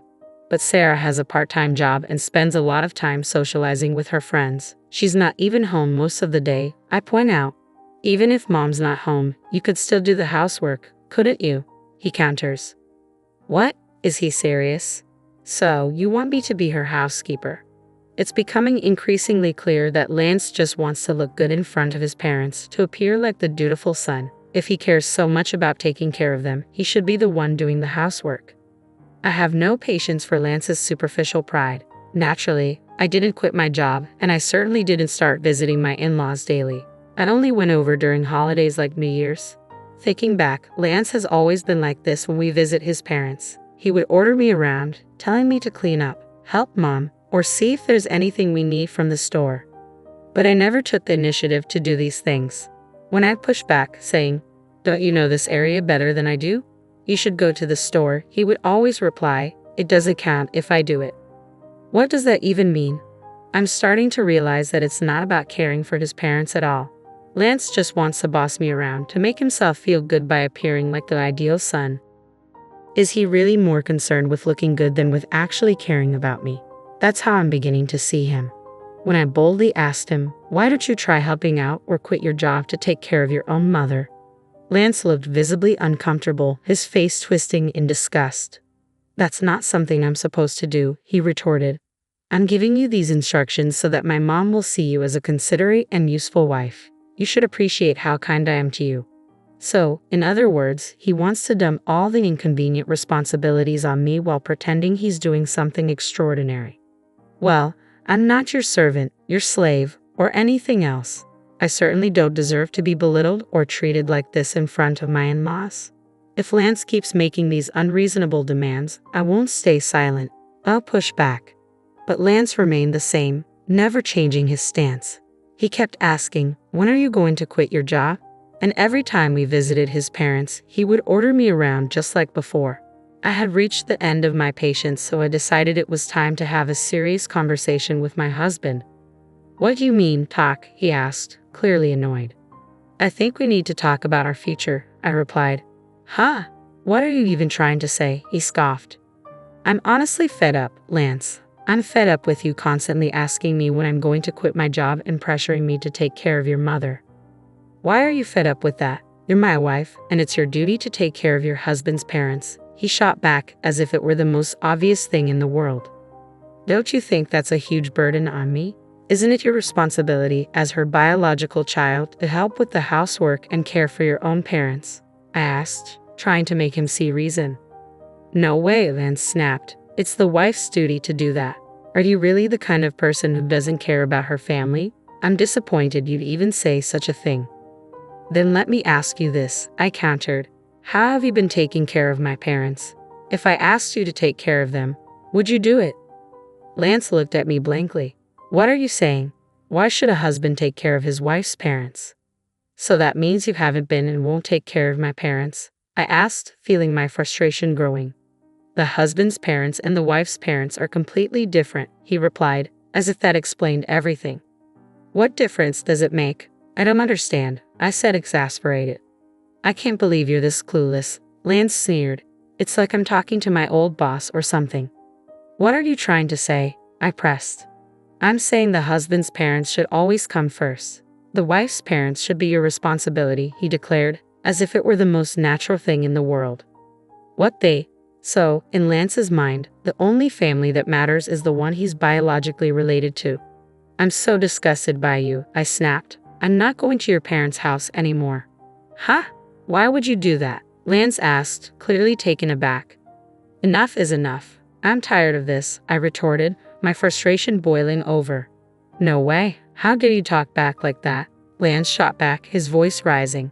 My mom was right. What do you mean, your mom was right? I asked, my stomach sinking. She said you're a badly behaved wife, Lance sneered.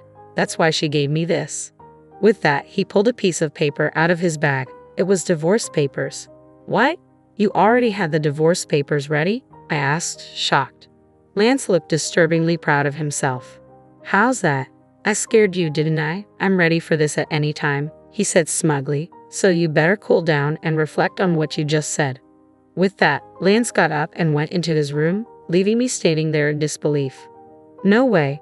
Why is Lance so selfish? And that triumphant look on his face, it's as if he thinks these divorce papers are some kind of weapon to make me submit to his will.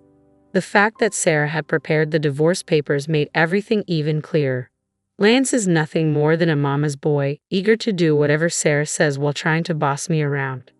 You've got to be kidding me. There's no way I'm letting Lance control me like this. Does he not realize that by pulling a stunt like this, he's already ended our marriage? His complete lack of common sense only makes me more determined. Lance had already filled out the divorce papers and handed them to me with the witness section signed by Sarah and his friends. It was obvious he was just waiting for me to fall in line. But instead, the next day, after Lance left for work, I filled out the rest of the divorce papers and submitted them to the city office. Just to be safe, I'd also filed a notice of non-acceptance of the marriage certificate, ensuring that there would be no way to reverse this decision. I called my parents to explain the situation because I knew Lance, who had given me the divorce papers as a threat, might try to file the marriage certificate on his own if he found out I had already submitted the divorce papers. My parents were shocked that I had gone through with the divorce so quickly, but were even more outraged by Lance's behavior. They immediately offered to help me move my belongings. I took a paid leave and had my parents come over while Lance was at work. Together, we moved everything out to my parents' house. I decided to stay with them for a while, and for the first time in a long time, I felt a sense of comfort and peace. Looking back, Lance never did any housework. I was the one cooking dinner after a full day at work, cleaning, and doing laundry on my days off. On top of all that, he expected me to take care of his parents, which was simply unreasonable. That night, my phone rang. It was Lance, who must have just returned home. Hello? Hey, where are you right now? Lance demanded. I'm at my parents' house, I replied calmly. What? Why the hell would you go back to your parents' house without my permission? And where's all your stuff? Don't tell me you're staying there overnight. He sounded panicked. I almost laughed. How could he not realize I had taken most of my belongings with me? The fact that he thought I was just staying overnight spoke volumes about his selfishness. I moved out, I stated firmly. I'm not coming back. Huh? What the hell are you talking about? Come back here and make me some food, Lance demanded, his voice rising in frustration. You can prepare it yourself, I said, and without waiting for a response, I hung up the phone. I knew I couldn't have a rational conversation with Lance about the divorce if he was going to be like this, so I decided to block his number and wait for him to come to me. A week later, Lance finally lost his patience and showed up at my parents' house. But he didn't come alone. He brought his parents with him. All three of them looked grim as they entered the living room. We sat facing each other, 3 against 3. How could you do this? Lance started, his voice laced with indignation. I can't believe you would leave for such a long time without my permission. That's because you were treating me like your personal housekeeper, I replied calmly. All I asked was for you to take care of my family. Lance shot back as his parents, especially Sarah, glared at me. Don't twist things to suit your convenience, I countered. You've been forcing me to handle everything you don't want to deal with. I've told you over and over, that's not what I meant. Lance insisted, but his words rang hollow. Sarah jumped in, her voice sharp. What kind of wife are you? Lance has done so much for you. My father, who had been sitting quietly, began to tremble with anger. Sensing that he might lose his temper, I spoke up before things could escalate. Lance told me to quit my job and take care of Sarah. He said it was my duty as his wife, I explained. But when it comes to my family, he pushes all the responsibility onto me alone. In the end, Lance just wants me to obey him, take care of his parents, and let him take credit for it. He even told me that his parents were more important than mine, and that they should always be the priority. I could see the surprise on my father-in-law Robert's face. He looked at Lance, clearly taken aback. It was evident that Robert hadn't heard any of this before. And to top it off, I continued, Lance suddenly pulled out divorce papers, claiming it was Sarah's idea. What? Robert turned to Sarah, his tone questioning. Did you really suggest that to Lance? Sarah hesitated, flustered. Well, it's just that Alice has been so difficult. And did you really say that Alice's parents aren't a priority? Robert pressed. Lance stammered. Well, it's just normal for your own parents to come first, right? Don't be ridiculous, Robert snapped. I came here because I thought you were facing unreasonable hardships, but from what I'm hearing, you're the one at fault. Don't be a coward and try to use your parents' influence to get your way. Lance shrank under his father's rebuke. Robert had said everything I had wanted to say to Lance and more. He then turned to me and my parents, offering a sincere apology. I'm sorry, Alice, he said, his voice full of regret. And to you both as well, he added, nodding to my parents. I am truly sorry for the trouble my foolish son has caused you, Robert said, his voice heavy with regret. I will give him a strict lecture. Robert, you're not at fault here, I replied gently. Please don't blame yourself, and thank you for your kind words. I took a deep breath, but there's one more thing I need to say. Lance, sensing something serious, asked, What do you mean? The divorce papers you gave me, I began. I've already filed them. We're no longer married. What? No. Lance and Sarah both turned pale, shock washing over their faces. How could you do that without my permission? Lance sputtered. You told me I could file them whenever I wanted. I reminded him, my voice steady. You even had Sarah sign the witness section for you. Lance stammered, but that was just to scare you. Robert's face darkened with anger as he turned to his son. So you used it to threaten her. I spoke up, echoing Robert's frustration. Exactly. He thought he could intimidate me. How could you be so foolish? Robert snapped, his patience finally snapping. He struck Lance on the cheek, causing Sarah to gasp in shock. I'm sorry you had to witness that, Robert said, turning back to me, his voice filled with remorse. You were right to divorce this idiot. I apologize on Lance's behalf for ruining your marriage. Robert then grabbed Lance by the collar and demanded, You and Sarah better apologize too. They both muttered apologies before Robert led them out of the house. I felt a wave of relief. Robert had saved my parents from losing their temper, and later he ensured that all of Lance's property went to me in exchange for no alimony. Lance didn't dare defy his father, so I ended up with all our savings and other assets from the marriage. Though I had a higher income and was the one managing the household, Robert's intervention ensured that the division was fair, and I couldn't thank him enough. I later heard that Robert was so disgusted with Sarah's involvement that he divorced her as well. Recently, I ran into a former colleague of Lance's who told me that Lance wasn't good at his job and was constantly reprimanded by his boss. Apparently, Lance had quit out of spite and switched jobs. I hadn't known about this, and it only reinforced my belief that Lance had blamed everyone else for his own shortcomings. He wasn't making much money at his new job, so I'm grateful I left him when I did. I've since rented a cozy one-bedroom apartment and have been living comfortably on my own. Work is going well, and I even got a raise recently. I'm not interested in relationships right now. I'm focused on my career and personal growth. Looking back, it was clear that Lance was more concerned with appearances than with actually improving himself. He could only maintain his dignity at home, but not in the real world. There are so many men like him who think divorce papers can be used as a threat, believing they hold all the power. But that's a huge mistake. I hope anyone in a similar situation finds the strength to break free, just like I did. And I hope Alice finds someone wonderful in the future. Thank you for reading until the end. Please subscribe to our channel and see you in the next video. How much did you inherit? Simon's question came out of nowhere, catching me off guard on the night of my father's funeral. I was still reeling from my grief when he asked, I heard your father had an inheritance of $3 million. So once again, how much did you get? The inquiry gave me an unsettling feeling. Distraught and desperate to avoid further tension, I lied. Nothing. I didn't inherit anything. It seems my sister and mother are the ones who received it. Simon's face lit up with a triumphant grin. I knew it. Your parents always said you were incompetent and that they didn't care about you. I'm glad my instincts were right. What? I could barely process his words. I want a divorce, he declared coldly. I can't be with someone who's poor now. I've already found someone else. I need you out of my life. With that, Simon had me sign the divorce papers. His family mocked me for my misery, but they were mistaken. They could never understand how relieved I felt to be rid of Simon's betrayal. My name is Jane. I come from a family of 4 with a younger sister named Kim. From a young age, Kim and I never got along.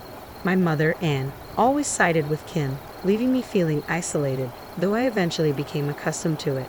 My father, Dan, was the only one who seemed to care, but his demanding job kept him away from home, leaving me alone with my feelings of abandonment.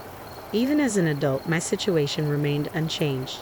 I wasn't allowed to attend college due to tuition fees. Yet, when Kim was set to enroll in a private college, my mother insisted that it would be a waste not to send her despite my own lack of educational opportunities. Jane, you're not sharp or smart like Kim. It's only right that you support her education and contribute to the household. It's what any responsible older sister would do, my mother said, as if it were common sense. Her words stung deeply, and tears streamed down my face. Kim looked at me with disdain, adding, "It's your own fault, you're incompetent. You're uglier and less successful than me, so you should try harder.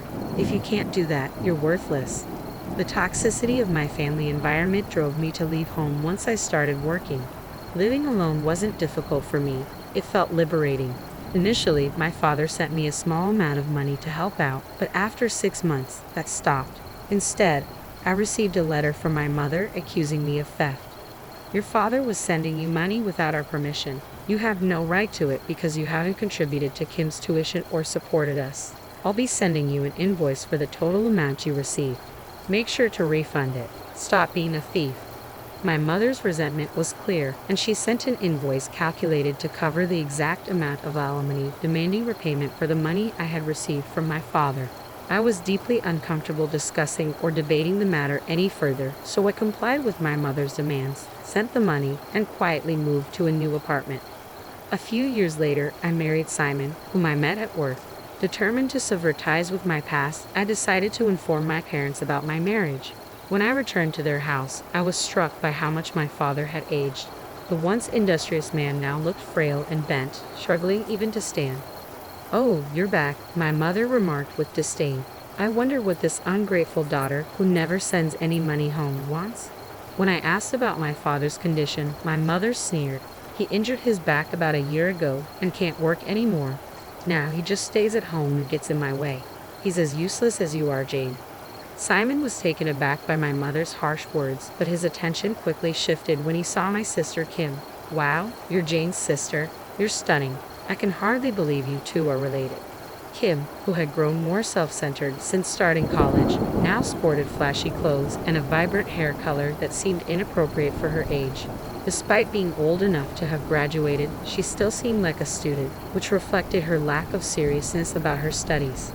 "This guy is your husband, Jane," Kim said, eyeing Simon with feigned sweetness.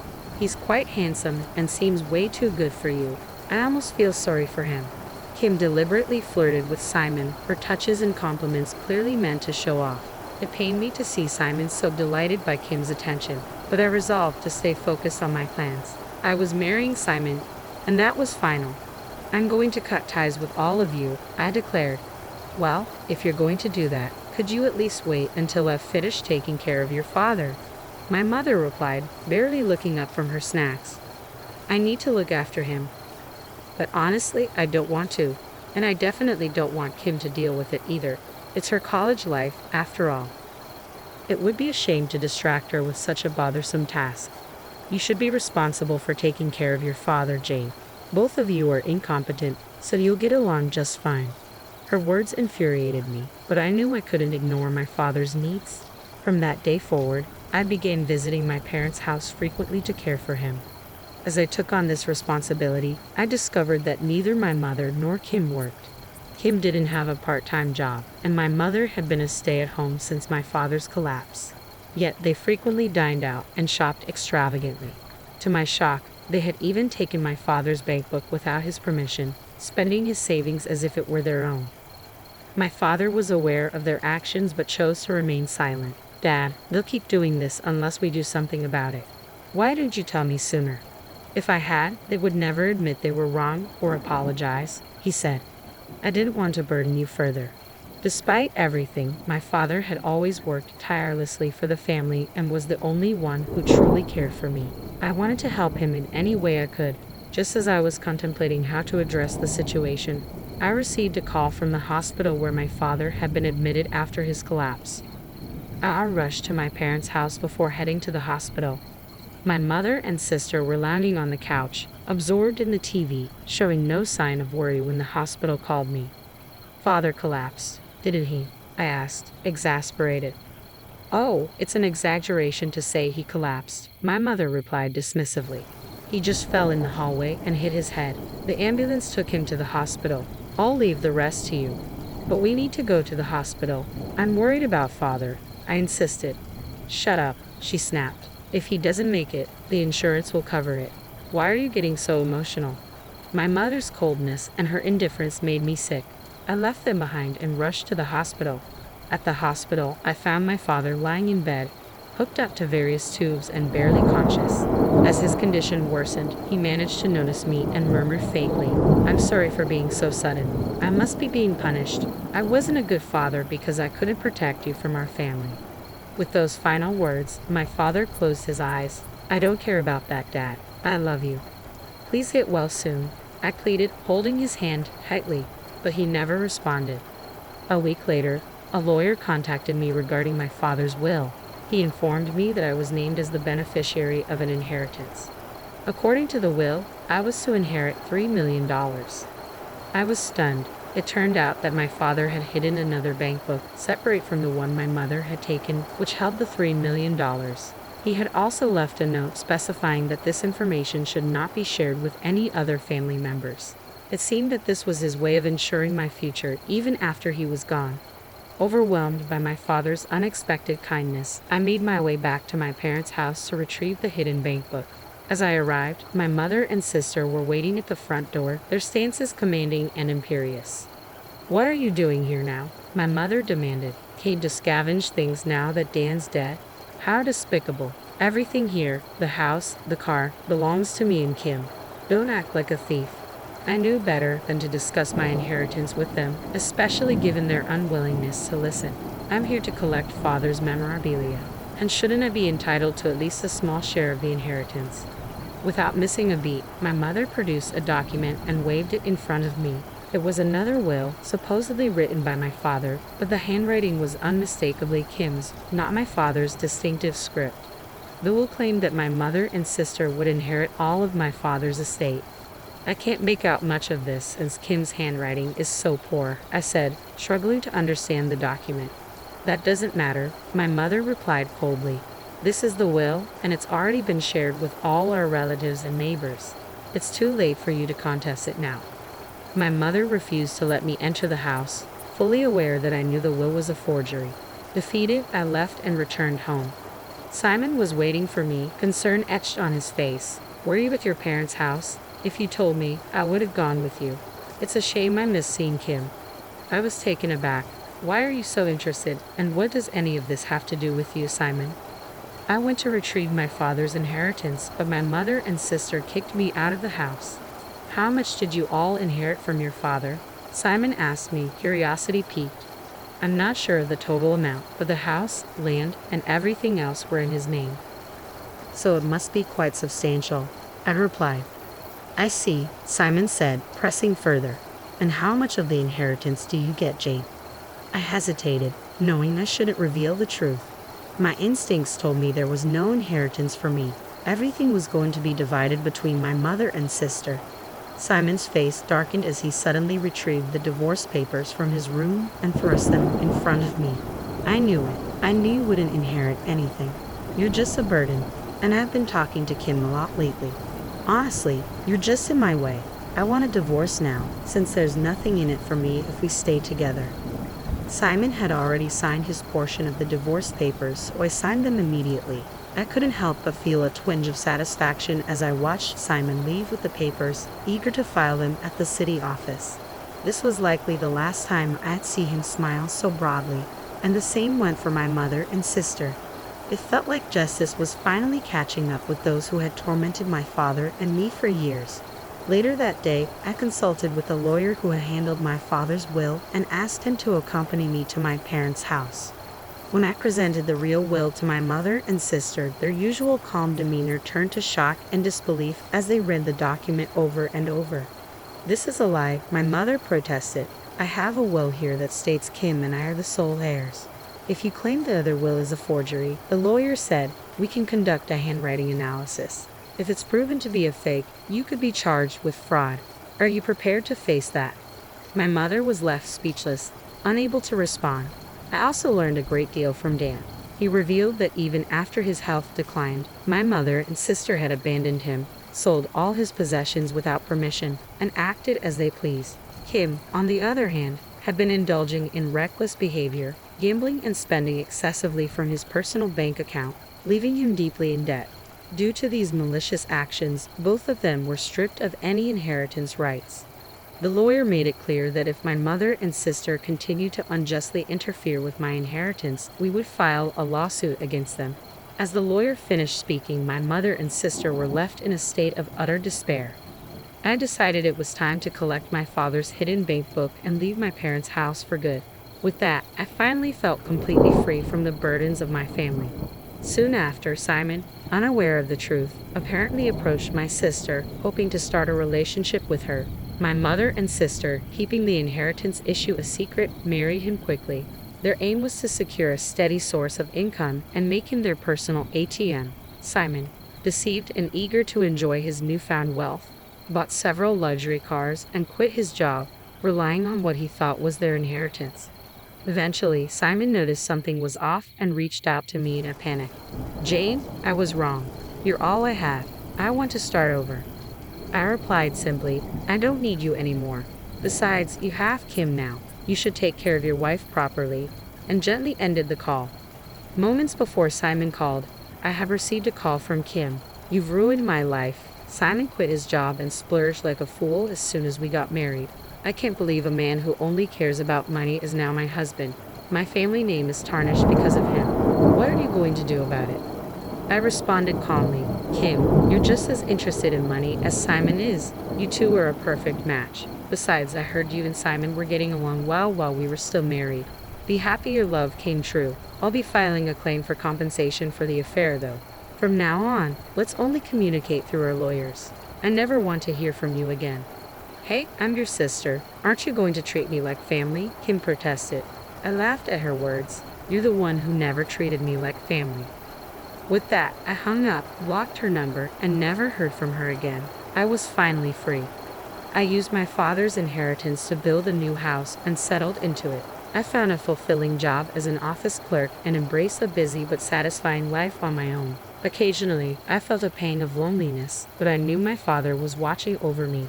As I looked at his picture on my wall, I felt his gentle smile and knew he was proud. Oh, did I forget to mention that I changed the reservation time? You didn't show up, so I boarded the train without you. I could hear a woman's laughter in the background, sitting next to my husband, Harry, on the other end of the phone. "How could you do that? Come back right now," I demanded, my voice trembling with disbelief. "It's your fault for being so lazy that you got left behind," he replied casually. "You can deal with the rest on your own.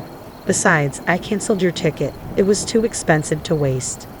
"That's not what I meant," I tried to explain, but he cut me off. "We're going through a tunnel now, so I'm hanging up. You should just give up and head home." Without any hesitation, Harry ended the call. "No, this isn't what I meant at all. If things keep going like this, we're headed for disaster." I've been married to Harry for 5 years. We tied the knot after our son Tom was born, and now Tom is 6. In the beginning, the three of us were happy together, but over time, Harry grew distant. He stopped paying attention to Tom, despite his earlier promises to protect us. "I'll take care of you and Tom," Harry had once vowed, but now I wonder if those words were just a way to manipulate me. Harry claims he's too busy with work, ignoring our son completely. When I urge him to be more involved, he dismisses me entirely. Recently, his words have turned cold and cruel. The other day, he even mentioned divorce in front of Tom. I'm busy with work. You're just a housewife, right? My house, my rules. If you don't like it, why don't you just divorce me? I'll agree to it anytime. After all, for a woman like you, a divorce will be the end. You can't survive without my money, so don't even think about talking back to me. I wanted to argue, but as a housewife, I felt powerless. If I fought back, it could really lead to a divorce. I've thought about leaving Harry many times before, but the idea of our son's future always held me back. No matter how much society claims to be more accepting of single parents, the reality is often different. They're still judged and looked down upon. What's the right thing to do? These thoughts weighed on me every day, leaving me physically and mentally exhausted. One day, as I returned home after dropping Tom off at daycare, I ran into my neighbor, Sarah. "Are you okay, Janet? You don't look well. Is your son in kindergarten? I can't believe you're this tired when they take care of him from morning till evening. Have you been overworking yourself?" she asked, her tone laced with condescension. "If you had the money and attention I do, your life would be so much more fun. But then again, if I were as clueless as you, I'd have a hard time too. I feel sorry for you." Sarah's husband works away from home, but from what I've heard, he makes a lot of money. She's always dressed in luxurious brand-name clothes and flaunts expensive accessories. But despite all that, she lacks elegance, and whenever I see her, she's constantly bragging about herself, her husband, and her son. She may not be a bad person, but I've never really liked her. Everyone always seems to have something to say, but I just wish she could understand my feelings, even a little. Normally, I would have shrugged off her comments, but that day I was exhausted. I couldn't help but vent about my husband. "No, I'm just a housewife, so I'm not tired from work," I admitted, feeling drained. But my husband is always complaining about how busy he is and shows no interest in our son. Lately, he's been so irritated that he even talks about divorce in front of our child. I feel sorry for Tom. The moment the words left my mouth, I regretted sharing my frustrations. When I looked at Sarah, her expression had hardened. "You're a full-time housewife, and you dare to criticize your husband, the one who provides for your family. I feel sorry for him." Her voice dripped with disdain. "I've never complained like that. My husband works hard, and as a wife, it's only natural that you should take good care of your children. This is why women like you struggle." She took the opportunity to look down on me and boast about what a good wife she was compared to me. I knew she would react this way. Maybe it's best not to get too involved with her. I quickly wrapped up the conversation with a polite greeting and hurried home. But that night, to my surprise, Sarah suddenly showed up at my door. I hadn't invited her, but she invited herself in. "I'd like to get to know you better, Janet," she said with a smile that didn't quite reach her eyes. "How about having dinner with me tonight? I love cooking, but my husband is incredibly picky, so I thought I'd visit you now that we're friends and learn some new recipes. Isn't it great that I'm motivated? I'll eat anything, so could you whip something up for us?" Without waiting for an invitation, Sarah and her child barged into our home, clearly intending to stay for dinner. My husband, always the friendly one, welcomed them in without a second thought, but it was me who ended up serving them. Sarah's children ran wild, doing whatever they pleased, while she and Harry chatted endlessly, with Sarah proudly boasting about her kids. I was seething inside. We were finally seated at the table, ready to eat, when Sarah brought up our conversation from lunch. "Harry, you're really doing your best, you know. You should make sure to remind your wife of that." She turned to me, a smug smile on her face. "I told her that since you work so hard, it's only natural that she should take good care of the child. I'm perfect at it for our family. I work hard every day to take care of the house and the kids for my husband. I could never complain about that." Harry looked at me, his eyes narrowing in disbelief. "Janet, did you really complain to her about this? I can't believe you. We're only getting by because of what I earn." I swallowed my frustration and forced myself to agree. "Yes, you're right." Just as I thought the conversation might end there, Sarah suddenly suggested, "Let's go on a trip to treat your husband. The kids will be graduating soon, and it's perfect timing, don't you think? My husband's working away from home, so my kids are lonely. It'll be more fun with more people. If you're okay with it, I'd love to go with you." I expected Harry to shut down the idea, but to my surprise, he seemed pleased. Sarah had been standing up for him all evening, and now even the kids, pure and innocent, were caught up in the excitement. Everyone except me was in the mood for a trip. "Leave all the preparations to Janet," Harry suggested. "She's a stay-at-home mom, so she's got all the time in the world for that." I could barely contain my frustration. That's impossible, I finally said. With your salary, we can't afford to pay for a trip for 5 people. Besides, it's a one-parent situation. You're blaming your own son. I can't believe you. Harry's expression darkened. You don't appreciate me enough, do you? You're an absolute disgrace. Sarah, sensing the tension, chimed in. That's right, Janet. You don't appreciate enough at all. Do you even know your own worth? Do you really think you're some great person? Her words cut deep, and I realized just how isolated I had become. I swallowed the words that were on the tip of my tongue and after apologizing to both of them, reluctantly agreed to plan the trip. Your neighbor is struggling without her husband, so you better handle all the work, Harry said dismissively. I couldn't believe it. Who do you think has been raising our son all on her own? I wanted to shout, but I bit my tongue, trying to suppress my growing frustration. As I began organizing the hotels and planning every detail, it became clear that the trip they wanted would cost several $1,000s. If I spent that kind of money, my savings would be completely wiped out. I've always been the one providing for us, I told Harry. You should at least cover the cost this time. If you don't have it, then go into debt or borrow from your parents, he replied coldly. But remember, if you borrow money, you better be ready to pay it back over a lifetime. No matter what I said, Harry wasn't going to listen. I gave up trying to argue and focused on finding a way to make the trip happen. After some trial and error, using point cards and coupons, I finally managed to plan something within budget. I secured a nice hotel, and Sarah was very pleased with the arrangements. See how great my ideas are, she said to Harry, beaming. I thought of every detail to make sure you could have a wonderful getaway. Even though I had done all the work, Sarah took full credit, speaking as if she had planned everything herself. My husband, of course, was thrilled with her presentation. How useless you are, Janet, he said, a note of contempt in his voice. Sarah is so talented. Shame on you for making me feel like this. I felt the sting of his words, the weight of blame that always seemed to fall on me.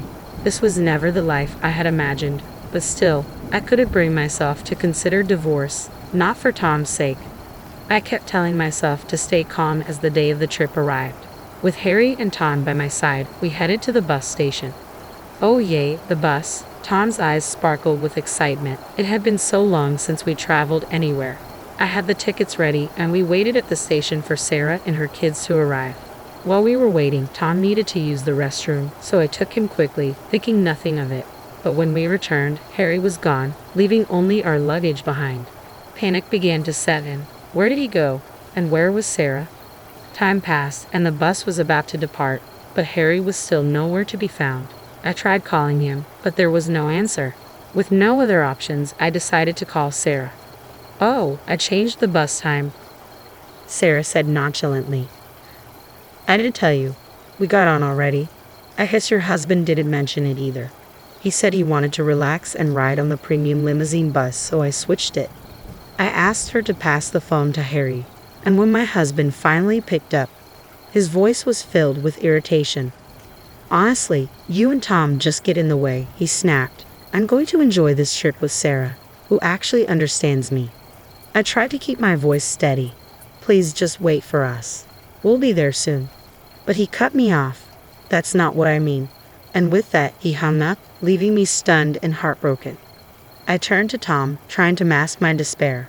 I'm sorry, sweetheart. I guess we won't be able to go on the trip after all. Tom looked up at me with those innocent eyes, full of understanding. It's okay, Mommy. As long as you're here, it'll be okay. His kindness nearly brought me to tears. I forced a smile and said, let's go home today. I'll take you somewhere better next time, I promised Tom as we headed back home. As we approached our house, I noticed a man in a suit standing at Sarah's door. He looked serious, and I couldn't help but wonder who he was and what he wanted with Sarah. But the last thing I wanted was to get tangled up in her business, so I pretended not to notice him and kept walking. Just as I was about to pass by, the man turned to me and started speaking. I hurried away, unsure of what he wanted, but the encounter left me uneasy. 3 days later, Harry called, his voice filled with urgency. What happened to the hotel payment? Get me $3,000 right now. $3,000? There was no way I could come up with that kind of money. Why didn't you settle the bill in advance? I asked, my frustration boiling over. You're so stupid, he snapped. Come here right now. I couldn't believe what I was hearing. You asked me to leave, and now you want me to come. I had enough of his nonsense. I got us that hotel through my father's contacts. If I don't go there, they'll charge the regular rate, $3,000. When Harry had told me not to join them on the trip, I had reached out to my father and informed the hotel of the situation. I wasn't going to let them take advantage of me. If you don't pay up now, we're getting a divorce, Harry threatened. Oh, really? That's fantastic, I replied, unable to hide the smile spreading across my face. I wanted a divorce anyway. Harry seemed taken aback. Really? Yes, really. It's perfect timing. I'm sure Sarah will be much happier with you. Thanks for doing me a favor. I could practically hear Sarah chiming in, full of smug satisfaction. Unlike some idiot wife, Sarah really understands me. I couldn't help but laugh. Their self-importance was absurd. Well, you have no choice but to pay the hotel fee yourself. Harry fell silent. Of course, he did. His salary was only $700, despite his pretenses of working at a major company. We managed to cover the rent where we live now with passive income from the property I bought when I was still single. Yet Harry only contributed about $300 a month, acting as if that was enough to cover all our food expenses. Honey, you shouldn't lie, I said, my voice tinged with frustration. Have you been lying? You have, haven't you? I can't stay with a man who doesn't make enough money. This means my husband is way better. I said nothing more and handed the phone to the man standing beside me. I'm divorcing you, Janet. You've been cheating on me, haven't you? Why are you there, honey? I thought you were away working. Harry's voice faltered with confusion and panic. To my surprise, the man in the suit who had spoken to me 3 days ago was Sarah's husband, Jack. 3 days earlier, when I returned home after being left behind at the bus stop, Jack had approached me, having just returned from work himself. Upon hearing the situation, Jack had apologized repeatedly and revealed that Harry and Sarah were having an affair. He explained that he had come home unexpectedly to gather evidence of their betrayal. I asked my father to contact the hotel and arrange for pictures to be taken of Sarah and Harry together during their stay. The images show them sharing light kisses, with Sarah clinging to Harry's arm and acting overly affectionate. Seeing Harry so happy and confident with her was sickening. Luckily, I already had the divorce papers, as Harry had previously threatened to divorce me and had thrown the signed papers at me in anger. As soon as I confirmed the affair, I decided to file the papers and finalize the divorce. It was a decision I made after carefully consulting with my child and thinking it through. And then, finally, I was free from Harry. I was told that Sarah's kids weren't at the hotel, so I quickly went searching for them and discovered they had been left at Sarah's parents' house. When Jack arrived to pick them up, he showed Sarah's parents the evidence of the affair and the photographic proof. Overwhelmed with guilt, they apologized to Jack with tears in their eyes. As we awaited a response from Harry and Sarah, who had betrayed both Jack and me, Sarah tried to justify her actions with absurd excuses. She claimed that she pretended to have an affair with Harry to provoke a reaction from me, hoping it would make me change my attitude. Her excuses were pathetic, and it was clear she had orchestrated everything deliberately, leaving her kids behind while planning to enjoy the affair with Harry funded by my money. Jack was deeply apologetic and offered to cover the cost of the trip from his savings, pleading for forgiveness. I couldn't simply accept his apology, though. It wasn't that easy. Harry, meanwhile, was threatened with legal action by the hotel staff for failing to settle the bill. His savings were insufficient, and he had to beg Sarah's parents for help. Eventually, they covered the hotel expenses, allowing him to return home safely. That same day, I hired an attorney to formalize the divorce, seek alimony, request custody of my son, and demand child support. I told Harry, who argued that Tom still needed a father, that he had been neglecting Tom and leaving him behind. It was clear to me that it was not in Tom's best interest to be with him. Jack also managed to secure his divorce without issues. Sarah, who resisted leaving Jack, found herself in a dire situation. She tried to stay in the house but was forced to move out when she couldn't afford the rent. Jack demanded alimony, and Sarah's financial situation deteriorated.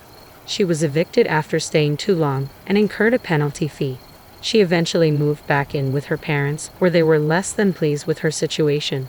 As for me, I felt a sense of relief and contentment. I could finally live peacefully with my son. I even invited Jack and his kids to stay at the hotel, and seeing the kids' smiling faces made me genuinely happy. I wished this peaceful life could last forever.